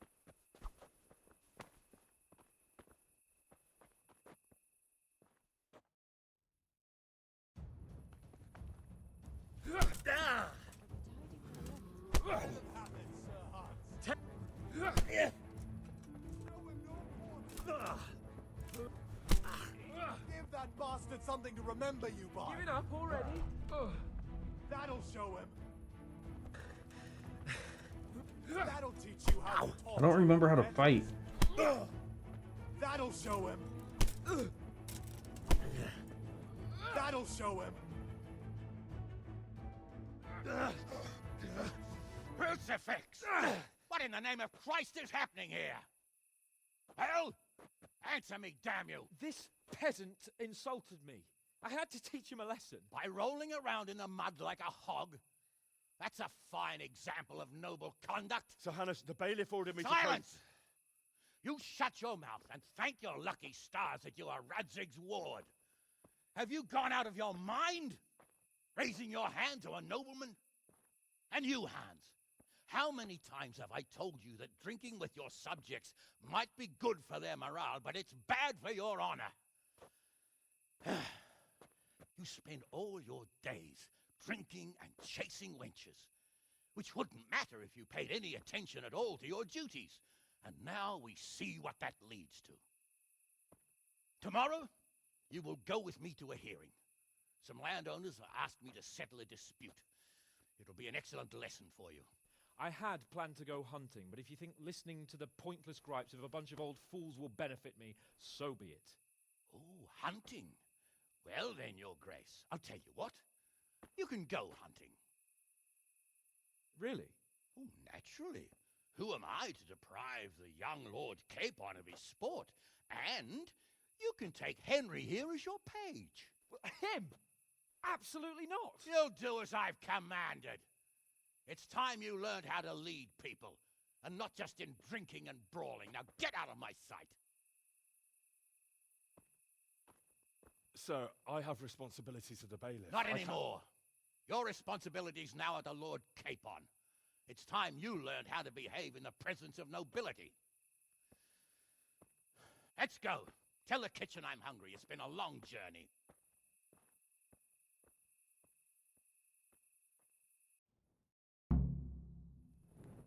Well, we did what we were supposed to. Will she stay there? Who? The wife of that hanged fella. Alishka? That's her. If she'll stay where? With Herman, of course. She's with our executioner now. The Lord have mercy. I'll never scare these days. Jesus Christ be praised. Take care now. May the Lord be praised. Hey, where's your torch? You can't walk around here in the dark without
Alright, well, we don't have any food, I don't think, so we might have to buy some food. No, we stole a bunch of vegetables. We can cook some veggies. I forgot about that. I stole a shit ton of vegetables.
Okay, I'll be right back.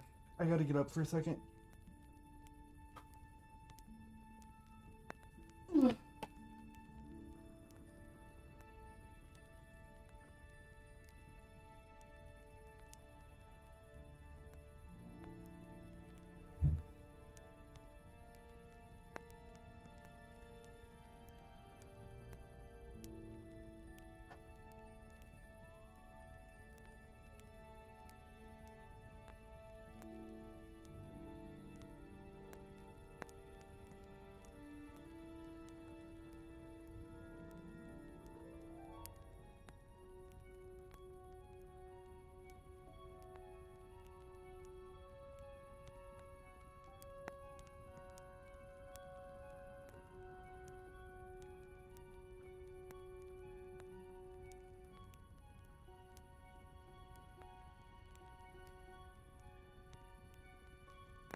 Okay, if I want to run to the market, I have to do it now. It's supposed to start raining at 11, which is in half an hour, and my wheelchair is not the fastest in the world, so I think I'm gonna go to the store and then come back. I do need to go to the main market, but I can't get there and back. I'm gonna have to call and set up a ride.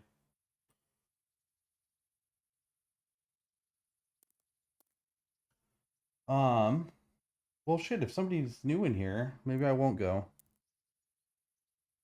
I mean, I do want to.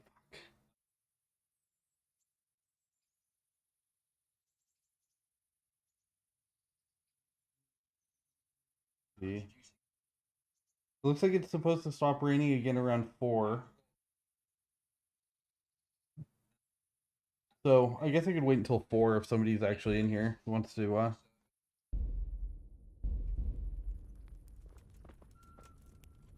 Oh, I can just eat from the pot?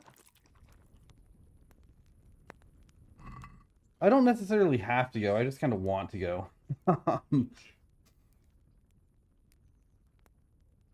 Alright, so I thought I had a lot more I stole so much stuff.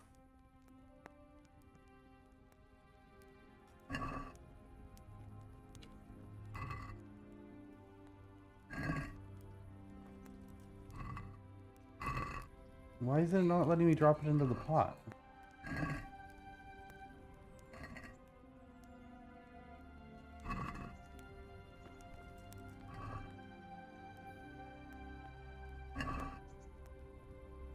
Alright, whatever.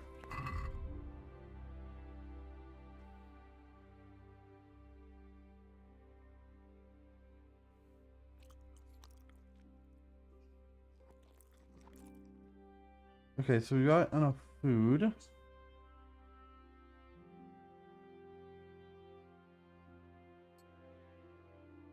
We got some good arrows. I don't really think I need to buy any clothing yet.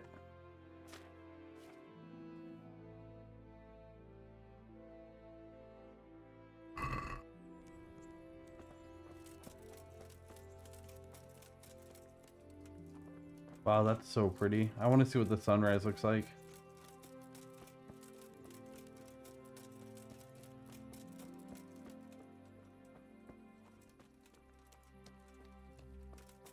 Wow, that's so cool.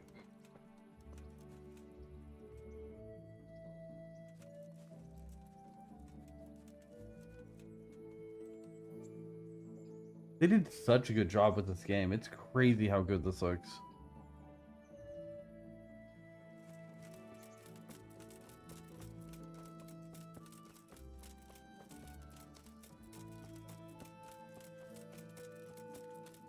Yeah, the first few times I tried playing this, I just got bored and I stole a horse and ended up like way further than I should have been into the world.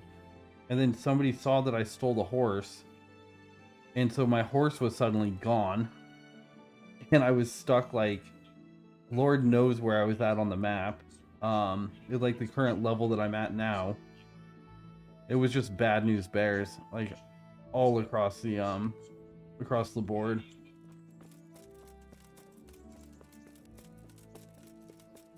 But with the second one coming out, I really want to at least get through most of this game to kind of see how the combat gets.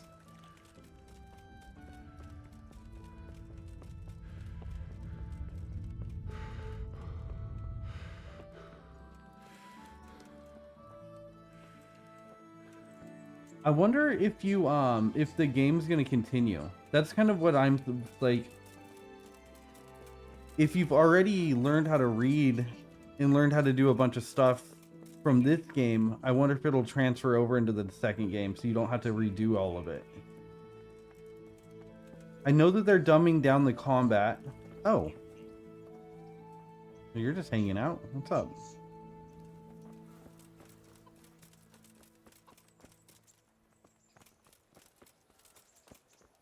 Hello, Sir Douchebag. Here I am. I'm overjoyed. Have you got a horse? No, sir. Where would someone like me get a horse? Good point. Unless it was a cart horse, I suppose. Well, you'll just have to trot along behind me like a good dog.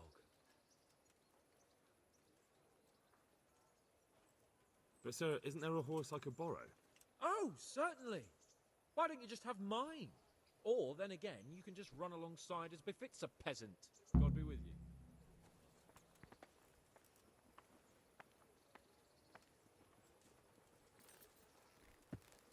Wait, is he really gonna make me run alongside him?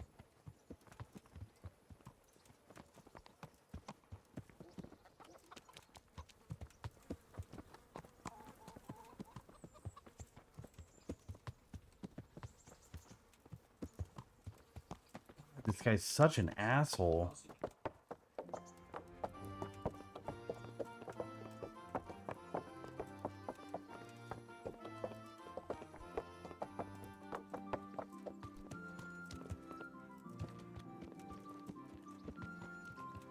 Let's go! Yeah! Hurry up, blacksmith!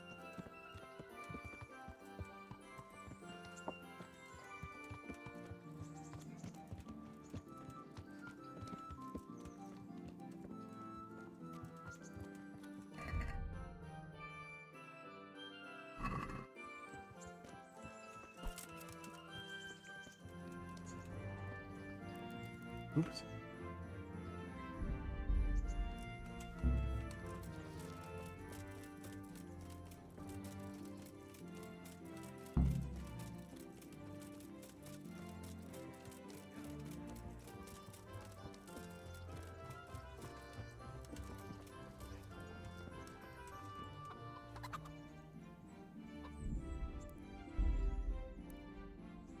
What do you mean the objective failed?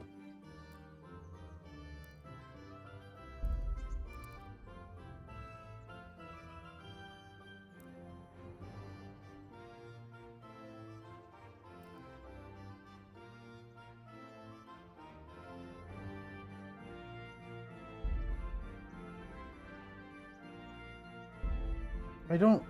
What? What?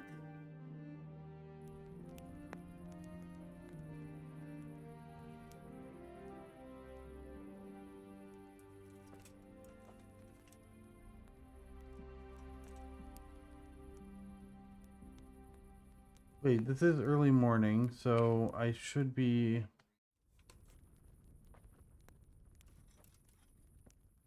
So this should be sunrise, okay. What a douchebag, dude.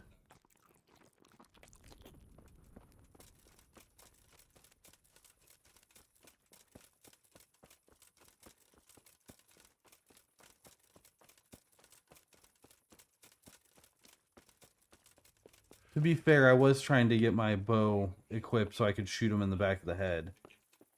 So I was gonna have to do this regardless. He's just such a dick.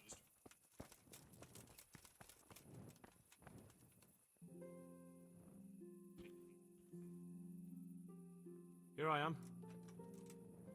I'm overjoyed.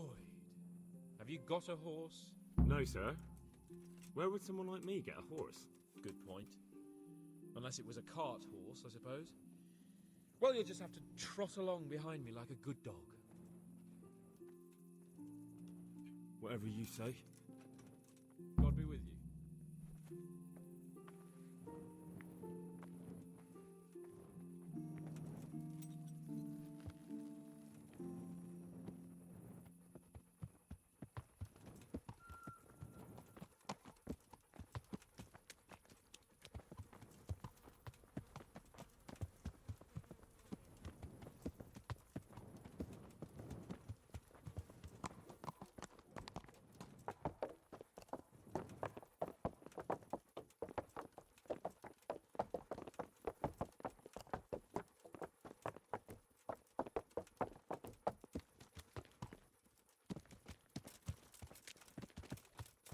Let's go!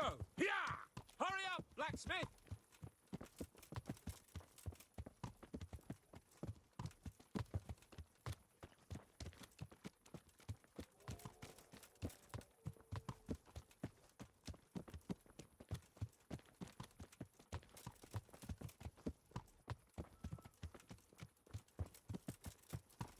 Look here, blacksmith. About that business at the alehouse. Yes, sir. Hanush was right.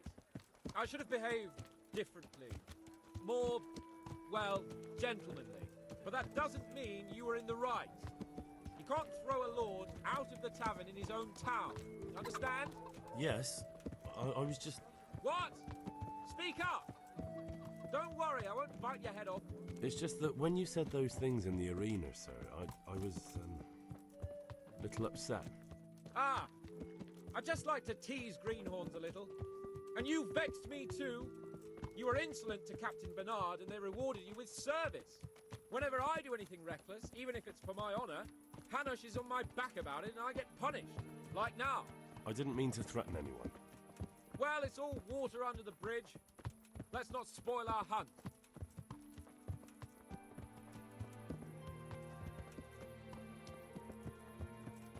Okay, I have a feeling that me and him become like friends throughout this game.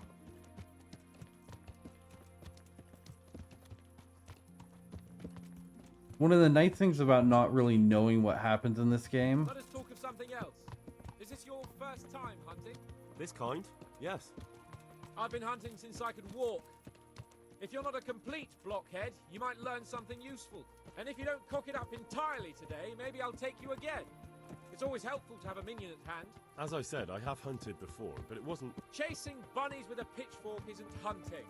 Observe and learn. I'll do the best I can, sir. Chasing bunnies with a pitchfork. He's such a douchebag.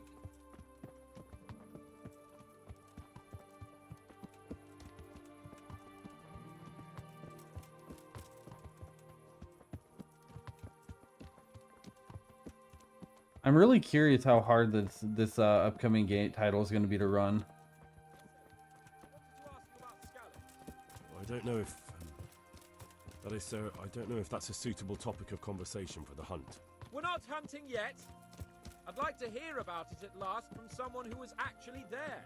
The humans attacked Skalitz and, anyone who didn't flee. That's what they all say. I want details. Is it really necessary, sir? Arguing with the nobility again, eh? It seems you're a bit of a rebel. No, not at all, sir. It's just that... well, it's hard for me to talk about. I see. So I'll have to get you drunk first. Not sure even that would work. We'll have to find out, won't we? There's a nice little place just north of here. We'll camp there and you can tell me all about it. If you wish, sir. And don't dilly-dally. Let's try and get there before the day's out. Oh, alright. I'm glad he didn't make me run that entire way. That would have sucked.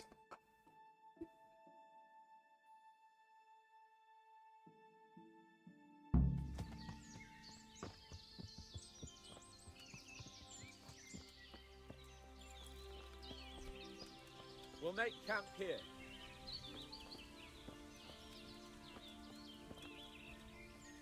Is his sword half unsheathed? Or is it really that long? Jeez, that thing is huge.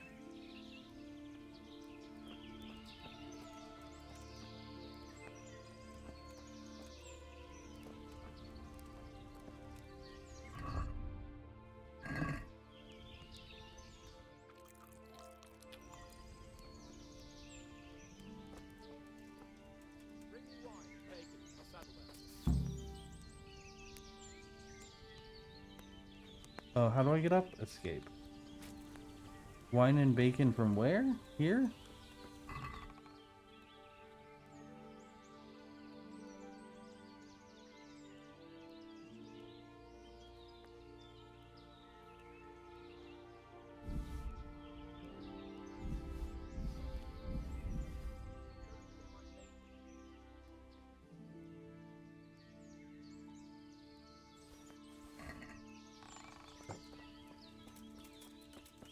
Did he say from his saddlebag?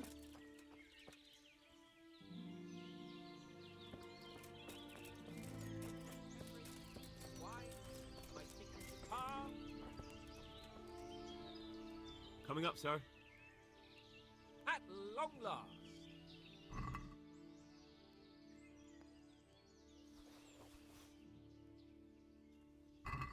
So, are you enjoying being on the hunt? I am, although we haven't actually hunted anything yet. That doesn't matter. Hunting is a diversion. The main thing is to get out of Rattay for a while. Listening to Hanush's lectures all day long would drive anyone mad. Fair enough.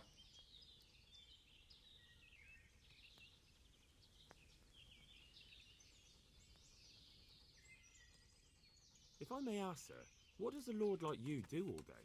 When I was little, I was awfully bored, I can tell you. There was always some courtier or teacher dogging my footsteps. Now I spend most of my time trying to learn from Sir Hanush. Governing is no joke, at least most of the time. Only last week I had to listen to complaints from my subjects. But that could be interesting too, couldn't it? My lord, this yokel here empties his piss pot in my yard. And sir, that old hag put a spell on my cow, and sir, my old woman is fucking half the village. Like a flock of sheep, bleating all the time. Even study is more interesting. How come Hanush looks after you anyway?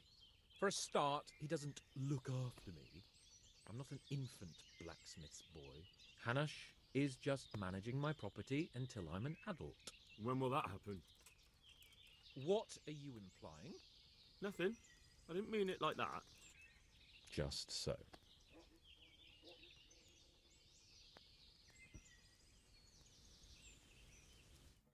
Whoa, what just happened? What are we going to hunt? Humans. What? Humans? But You should see your face! I got you there. We'll see what we can get. But I'd like to bag a boar. One, at least. And a few hares, too, eh? Come But what about on. you? Before I couldn't get a word out of you, now your tongue's loosened. So, tell me about Skalitz. I heard Sigismund had 100 banners there. Why does it keep doing that? I don't understand. It's so frustrating. I don't know, sir. I didn't have time to count them. Both of my parents were killed in Skalitz, right in front of my eyes.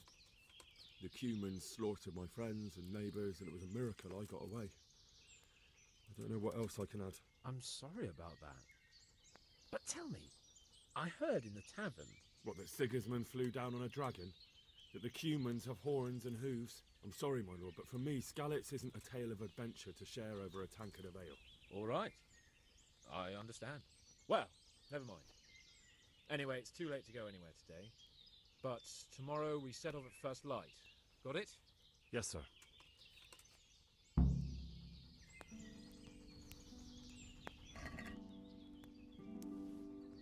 Oh, there all my food is.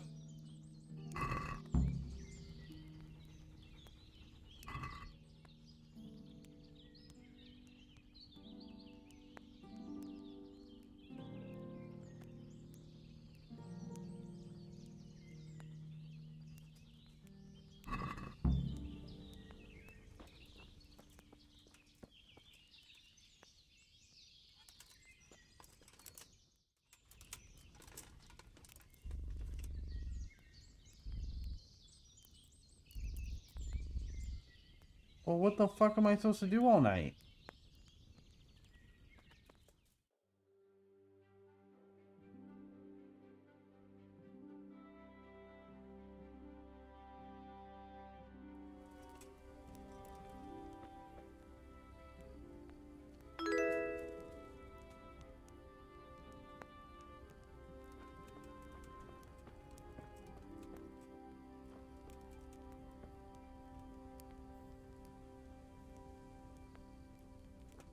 Seriously, what am I supposed to do if I can't just sleep?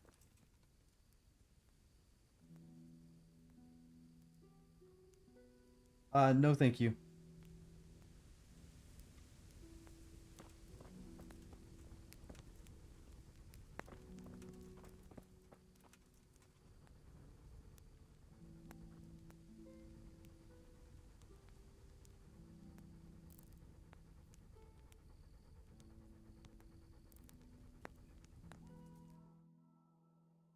Okay, and then maybe I can sleep for 2 hours.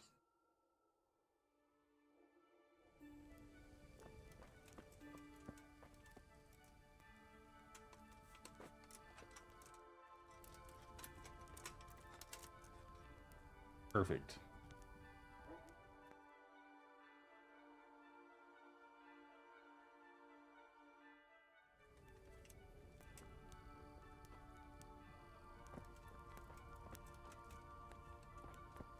Okay, well, it's first light.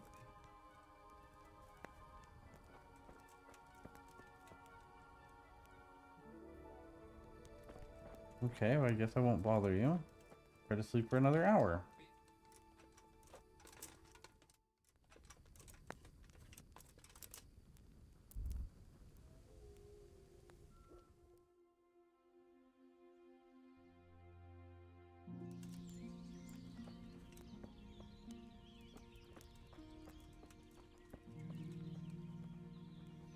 What are you waiting for? Your lord requires you for the hunt. Oh, really? Such a renowned hunter needs help? You wouldn't dare mock your betters now, would you? Heaven forbid, your lordship. If that's the way you want it, peasant, we'll meet back here at noon. Whoever has the most hares wins. Oh, and if you don't have anything to shoot with, there's a crate in the camp with some old hunting equipment. You can help yourself. After all, there's no sport in trouncing some wretch who hasn't a chance in hell.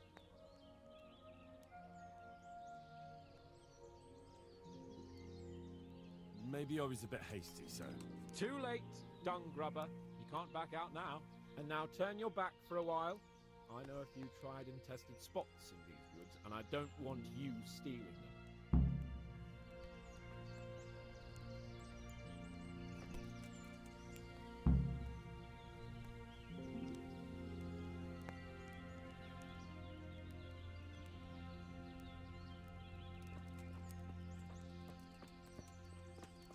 Wait, how do I get my bow out?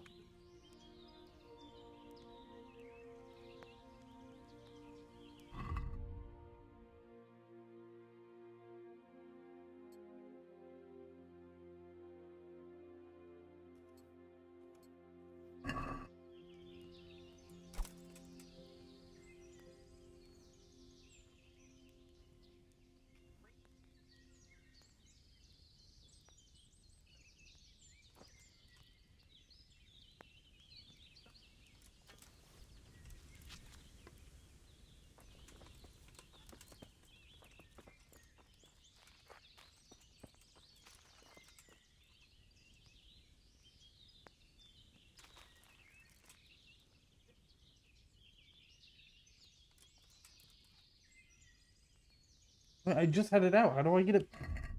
God damn it. How the fuck do I do this?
Of course there's a perfect hair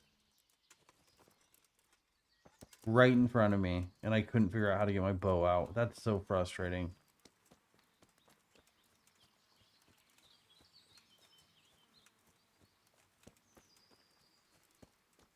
Well, there a deer is. I don't want to shoot a deer.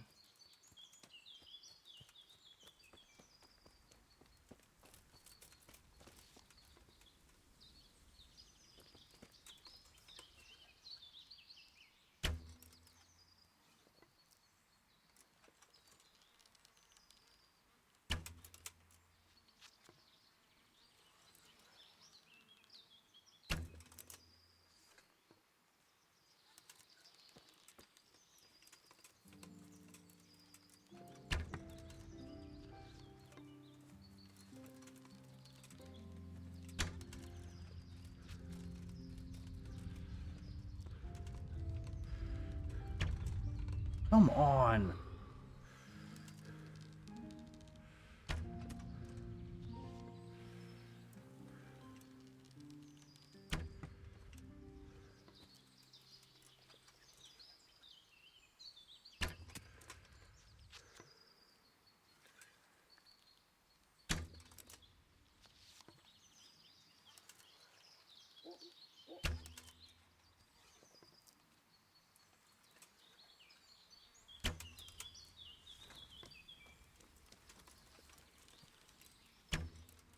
Dude, come on.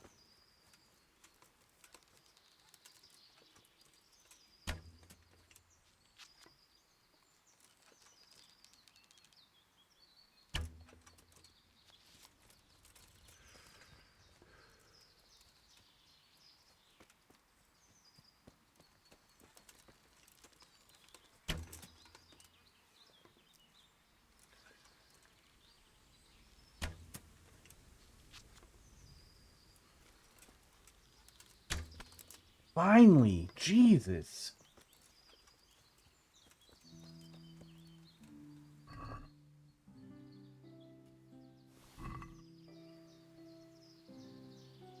I'm not interested in your work at all. Literally, my first rule is don't try to show your shit.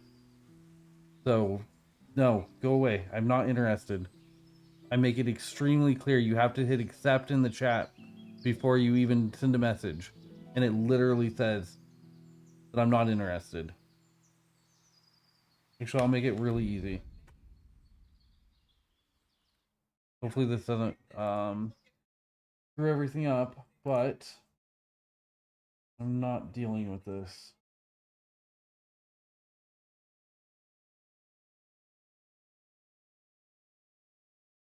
Okay. You are now banned and blocked.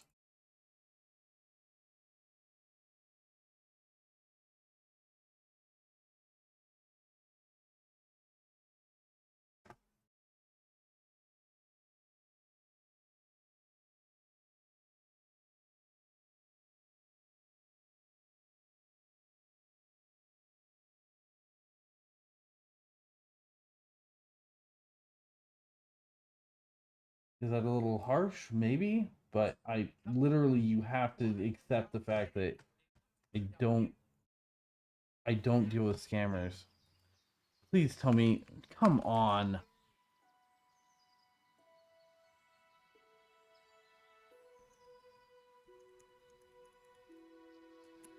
This is the only game I've ever played that does this. That freezes every time you go out via task manager.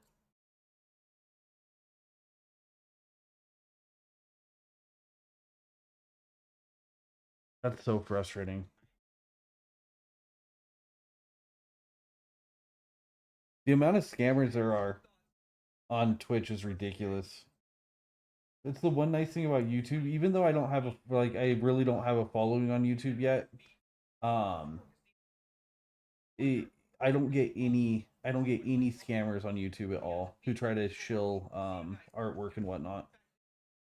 And like if it was 90% people who weren't scamming, it would be one thing. But 90%? If it wasn't 99% of the people doing it who were the same as people who try to get your grandparents to send their credit card information over, it would be one thing. But they're the exact same scammers. They just go for the opposite demographic. They go for the youngest people because they know that they're gullible. It's sickening. There's a reason why most of their accounts are, made within the first couple days of them messaging you. It's because they get banned constantly. Because they're literal scam artists. Charles.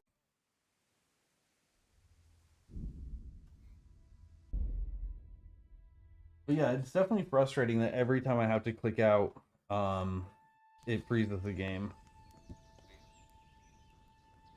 So where are we at? So he's gonna get up. Okay. I've already looted all that. Alright, hopefully I can get a hair way faster this time. What are you waiting for? You.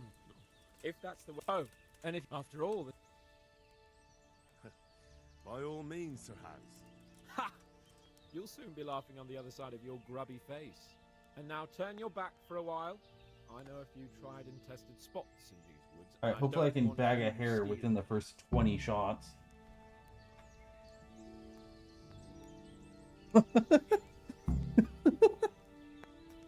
Oh, that was good.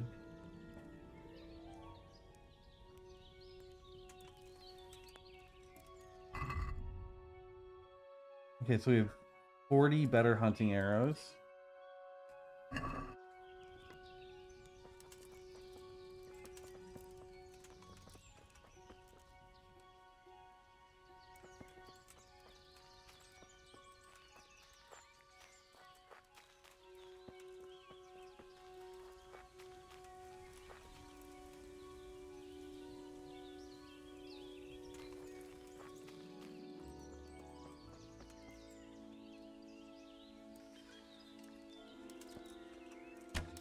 Oh, that was close. Oh, come on.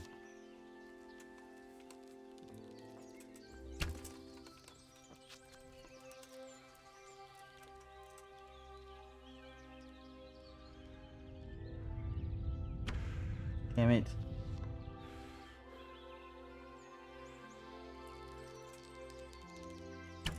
Gotcha.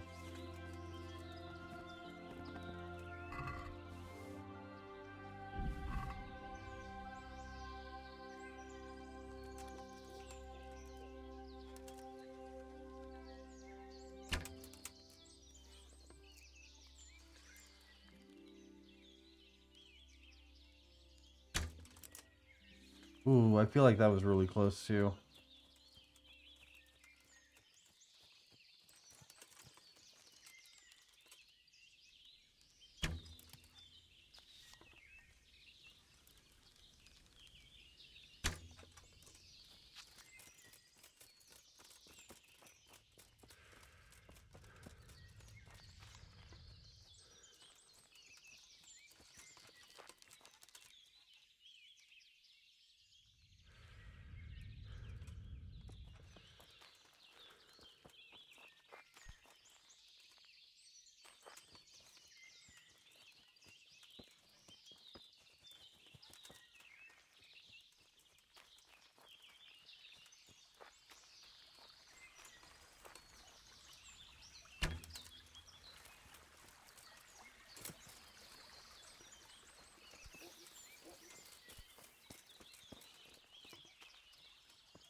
Love a girl.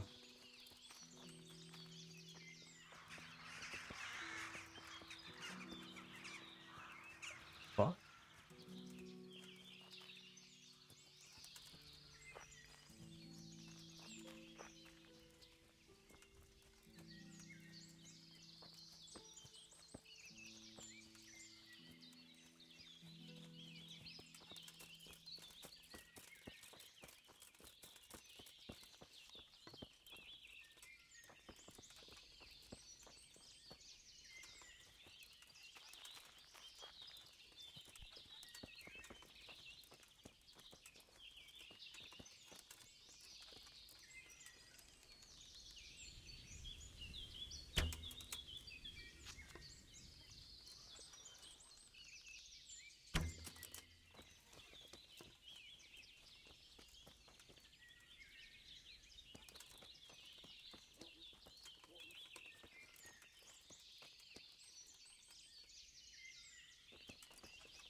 Oh, there's a buck.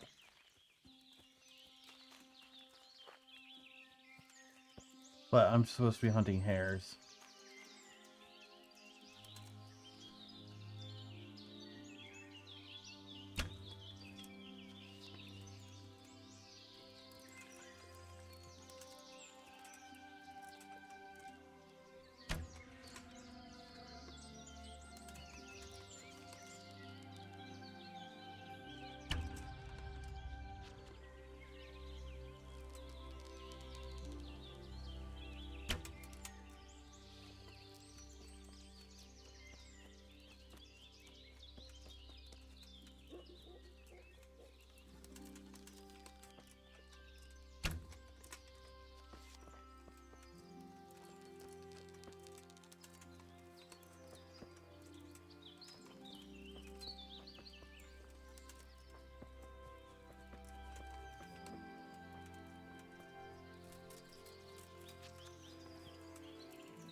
Okay, I haven't wasted nearly as many arrows as the first time yet. I've only gotten one hare though, which is not good. I know it's just a matter of practice, and shooting the bow will be a lot easier. But for right now, hitting anything sucks.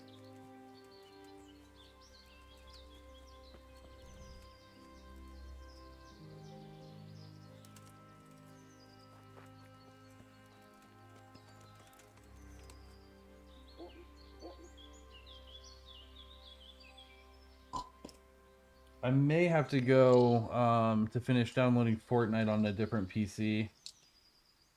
Yeah, I've had a little bit of practice, but my skill level still isn't very high. So, like in the competition, I did pretty well because it was a static target, but that was a year ago.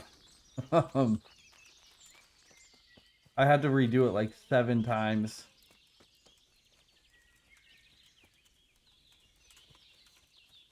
I do think that my shots are getting closer. Oh, there one is.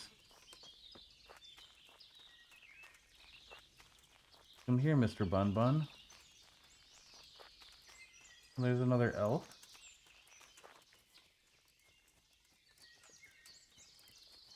Oh, it's so pretty out here. I miss being able to, like, walking in the woods. I grew up in the country. Oh, I discovered a deer hunting spot. That's one thing that I'm definitely gonna miss not being able to do again.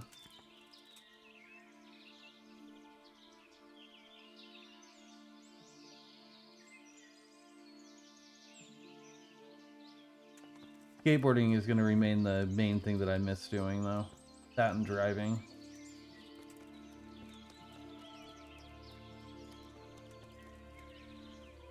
But I'm very thankful that I got to at least spend my first 30 years doing it.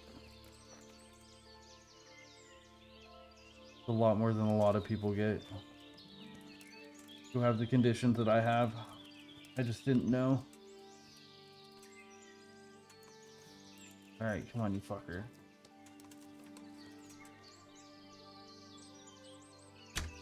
Oh, it's close. No!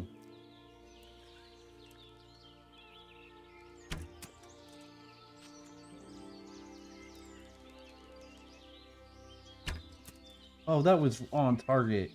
Okay, come on.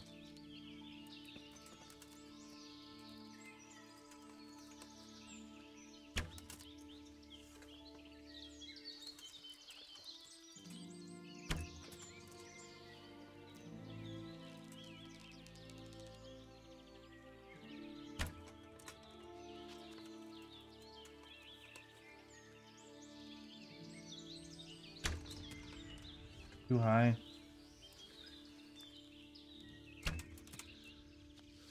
Too far back.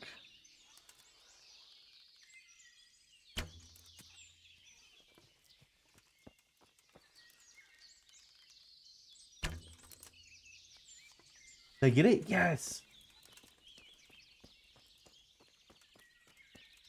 I was like, that was still a little bit high.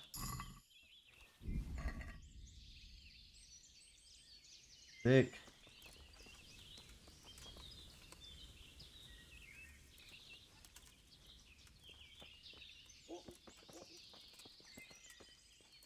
I'm not hunting deer.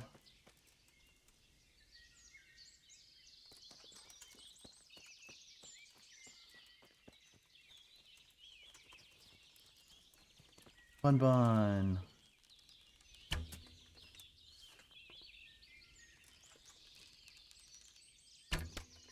Gotcha. Oh, that was sad. That was like right in your butt.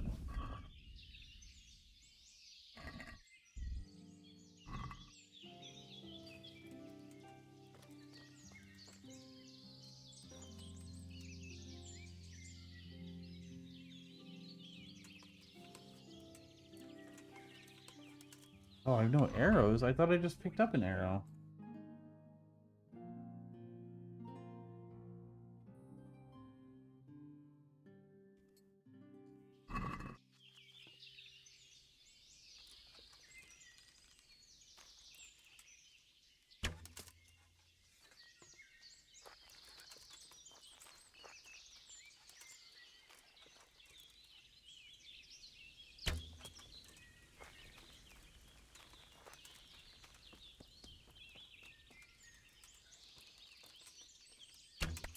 Gotcha.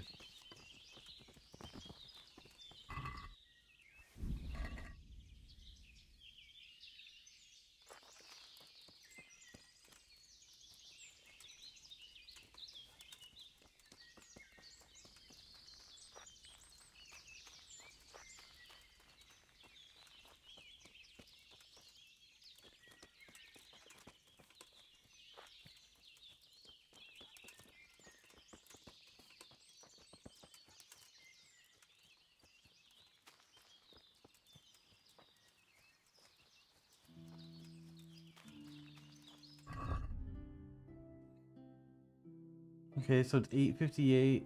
We're meeting back at noon. All right. But I only have 11 arrows left, so I guess I'll shoot all my arrows and then just go back and wait.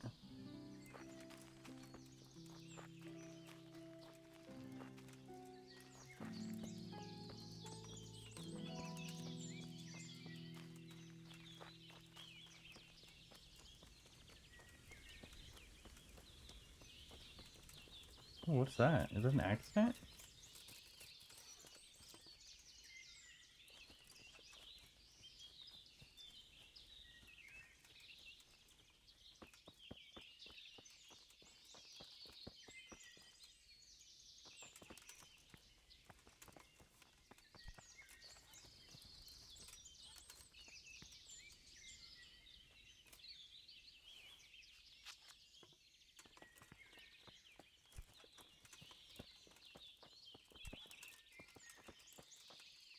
Isn't there usually something nearby an accident?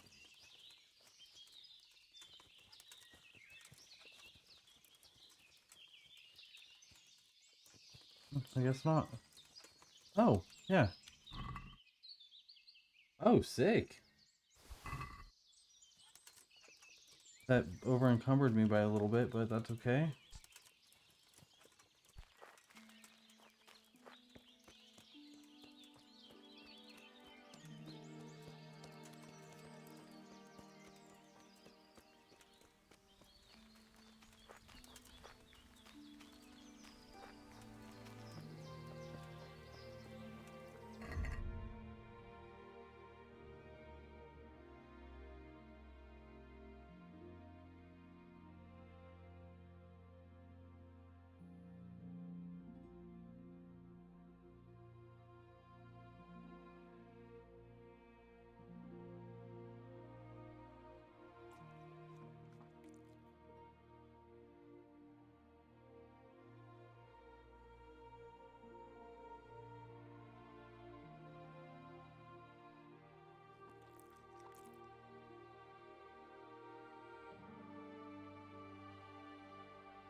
Uh-oh, I poisoned myself.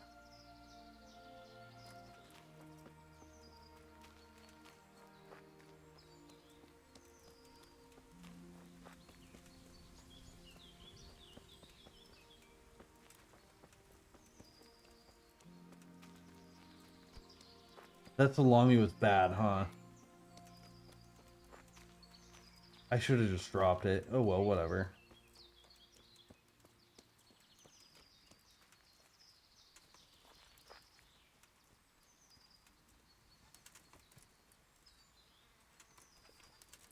Are those... Whoa.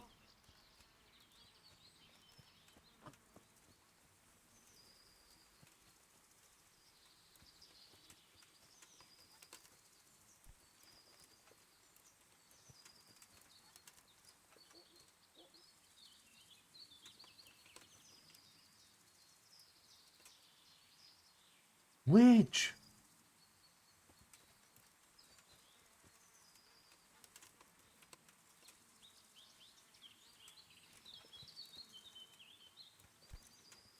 Okay, is there anything hiding over here? Okay, so we found their bodies.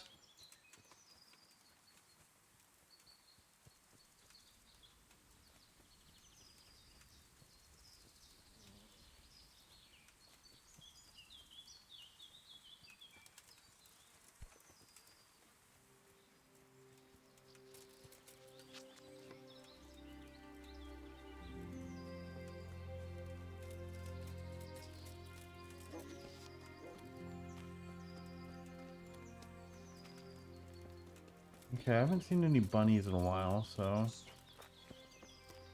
this looks like a good bunny area. Away from the dead bodies.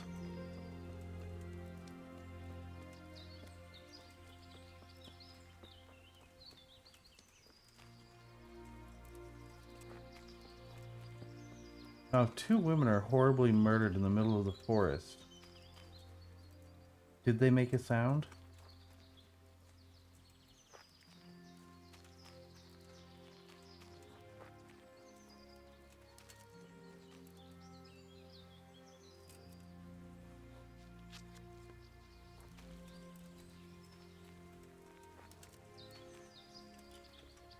Oh, should I be picking plants? Probably.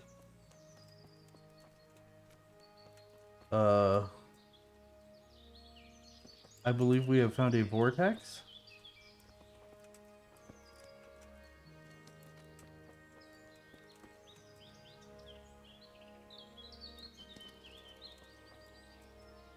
Where the witch's spirits are affecting the area.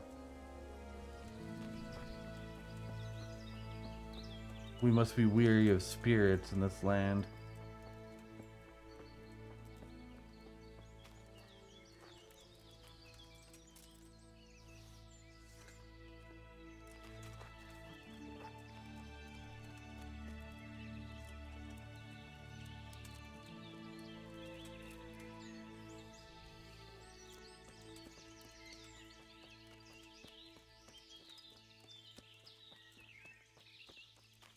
Hey, more floating rocks.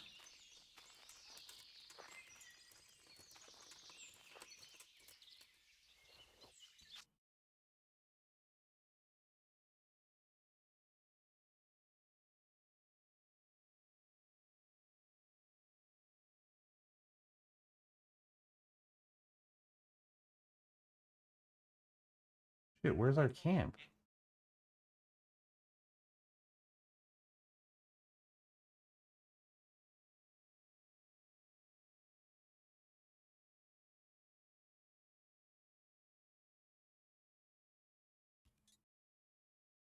That must be our camp.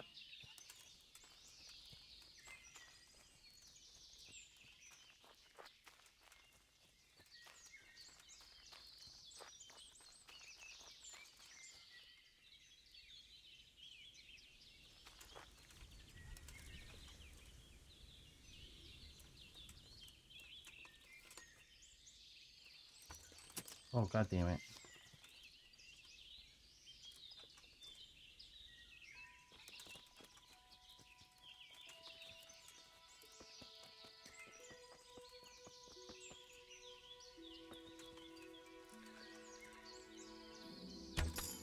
Shit.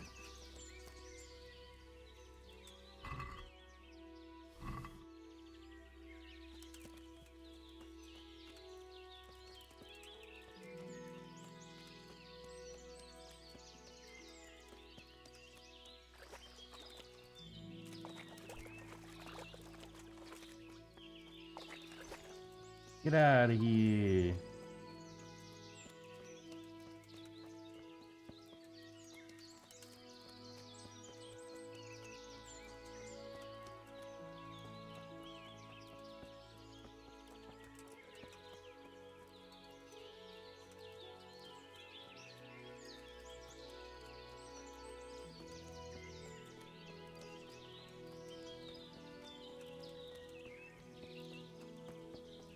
Oh, who's down here?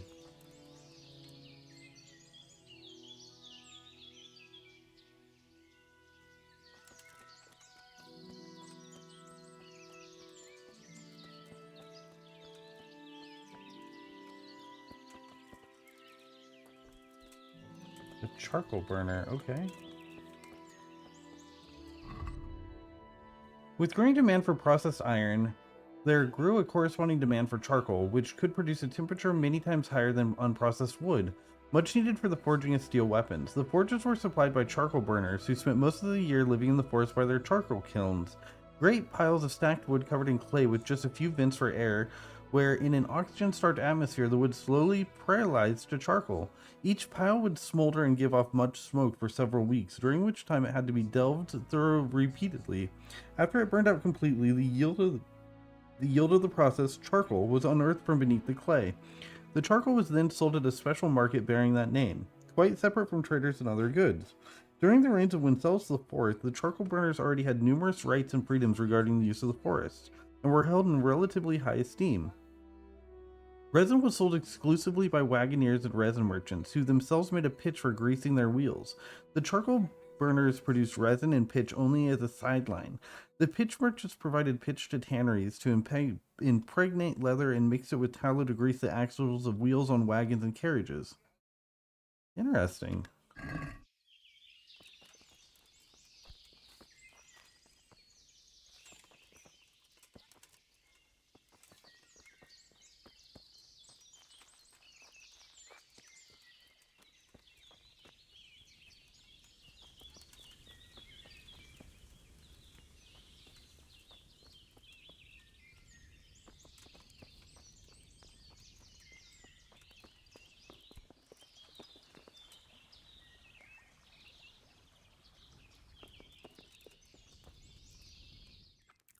I might as well.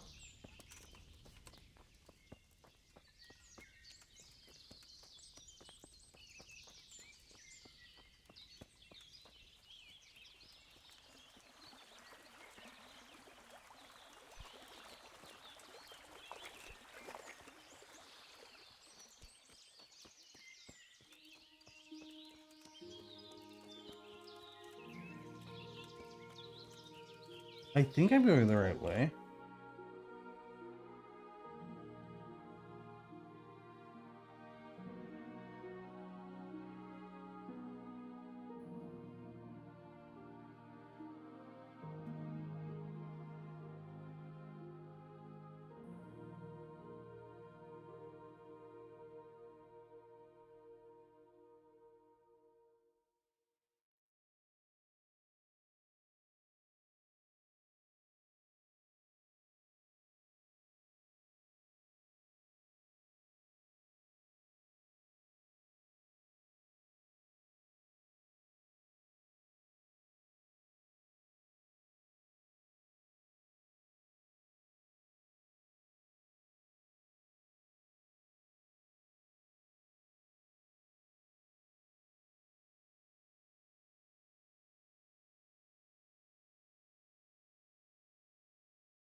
So I'm selling a new PC that I just built. It's an i5 12400, 32 gigs of DDR4.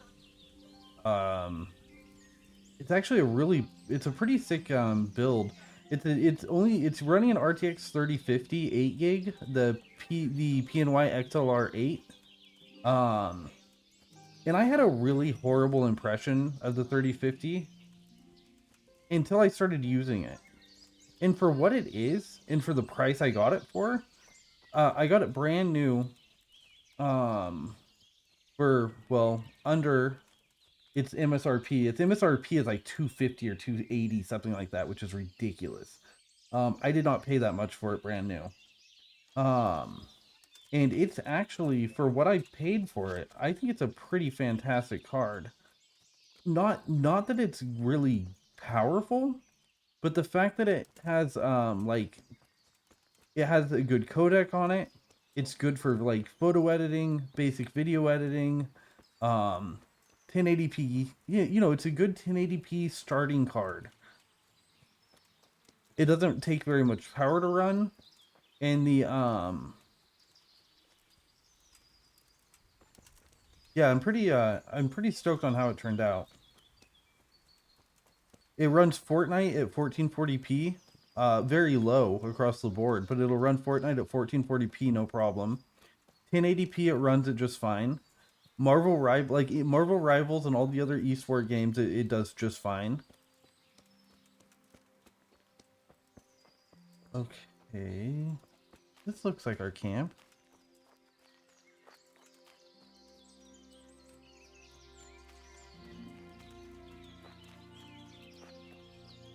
Oh good, it is our camp.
Yeah, the 2060 1080p it's still pretty good. For anything else, it's about the 3050. I'd say the 2060 or 2060 Super and the 3050. Okay, so are about the same honestly when it comes to what they're able to do.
I guess I'll wait since he's taking forever. Let's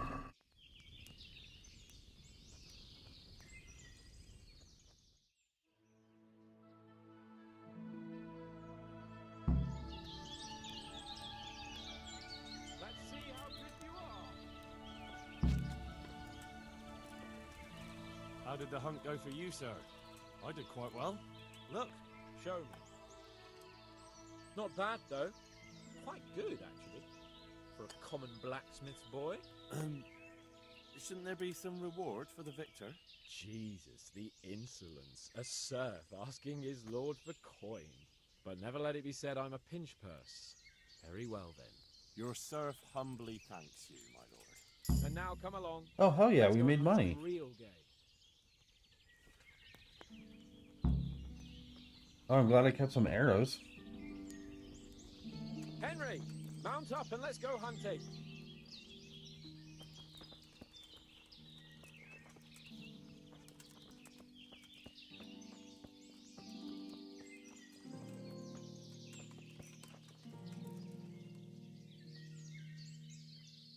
You need mount up. I'm your lapdog, remember?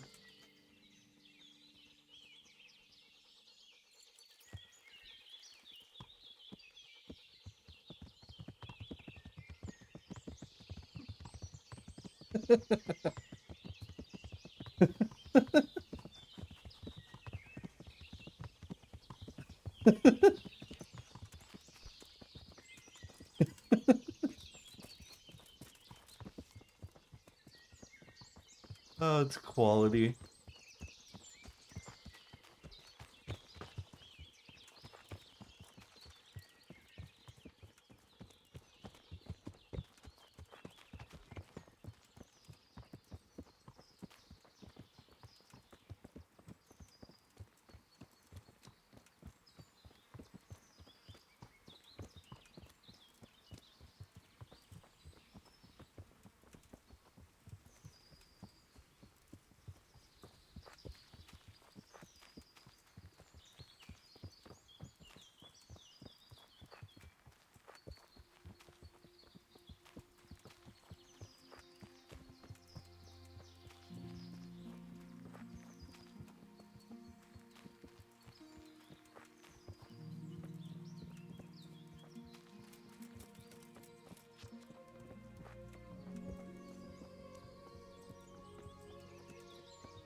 Okay, so I kept 11 arrows, I believe.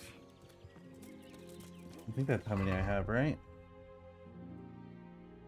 Yeah. Hopefully that's enough.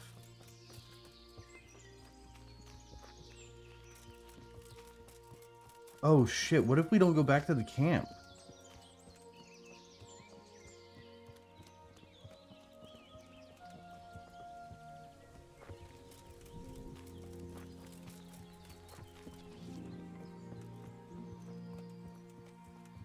I didn't even think about that.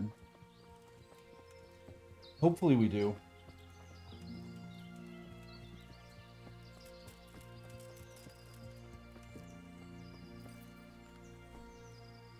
See here.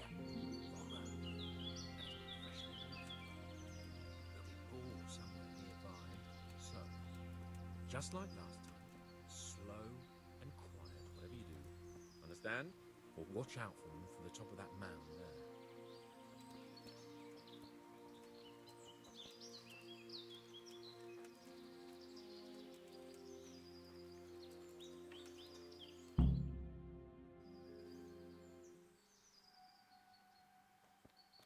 It's crazy how low the frames get for the cutscenes.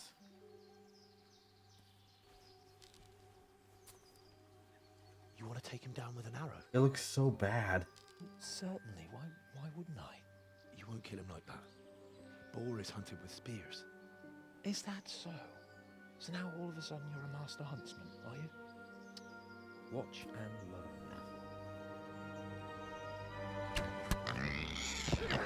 Did you see that? Damn, I'm good. Quiet. So, next time you try to tell me I can't kill a boar with an arrow, you can... Fuck. After him. Fetch. Mount up, Henry, and chase down that swine. I don't have a horse. Stop telling me to mount up, you asshole.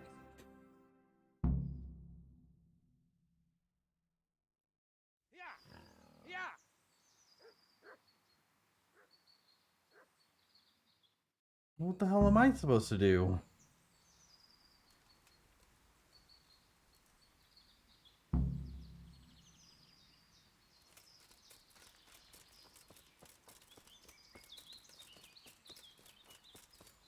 We went this way.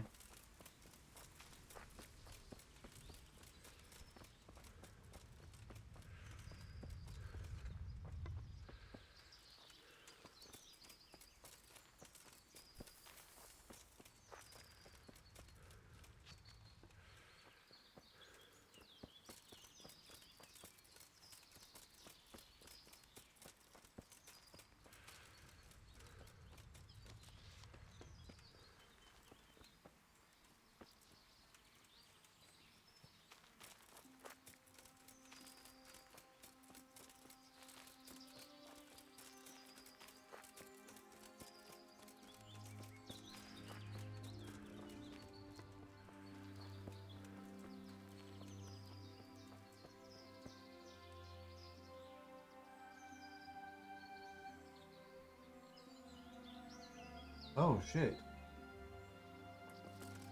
Well, after I find hands, I'm gonna have to go. I got somebody coming over to buy the PC. I thought that they would be here quite a bit later, but they said in an hour.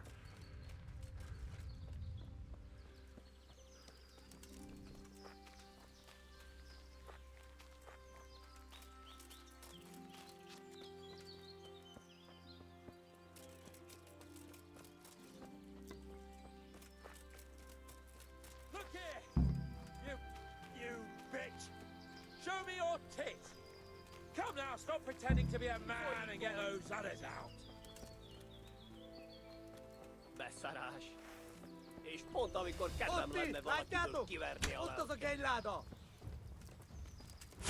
You Hungarian cunt! It takes 3 of you to handle 1 check! Hey! Ott van, vigyázz! Fuck.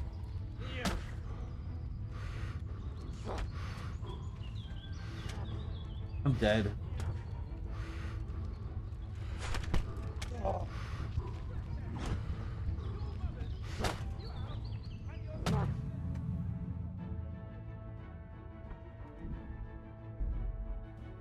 Well, that's not really fair. Are you kidding me? I'm all the way back here? Okay, I'm gonna have to do this when they get here. Or after they get here and leave. I'll be back on. But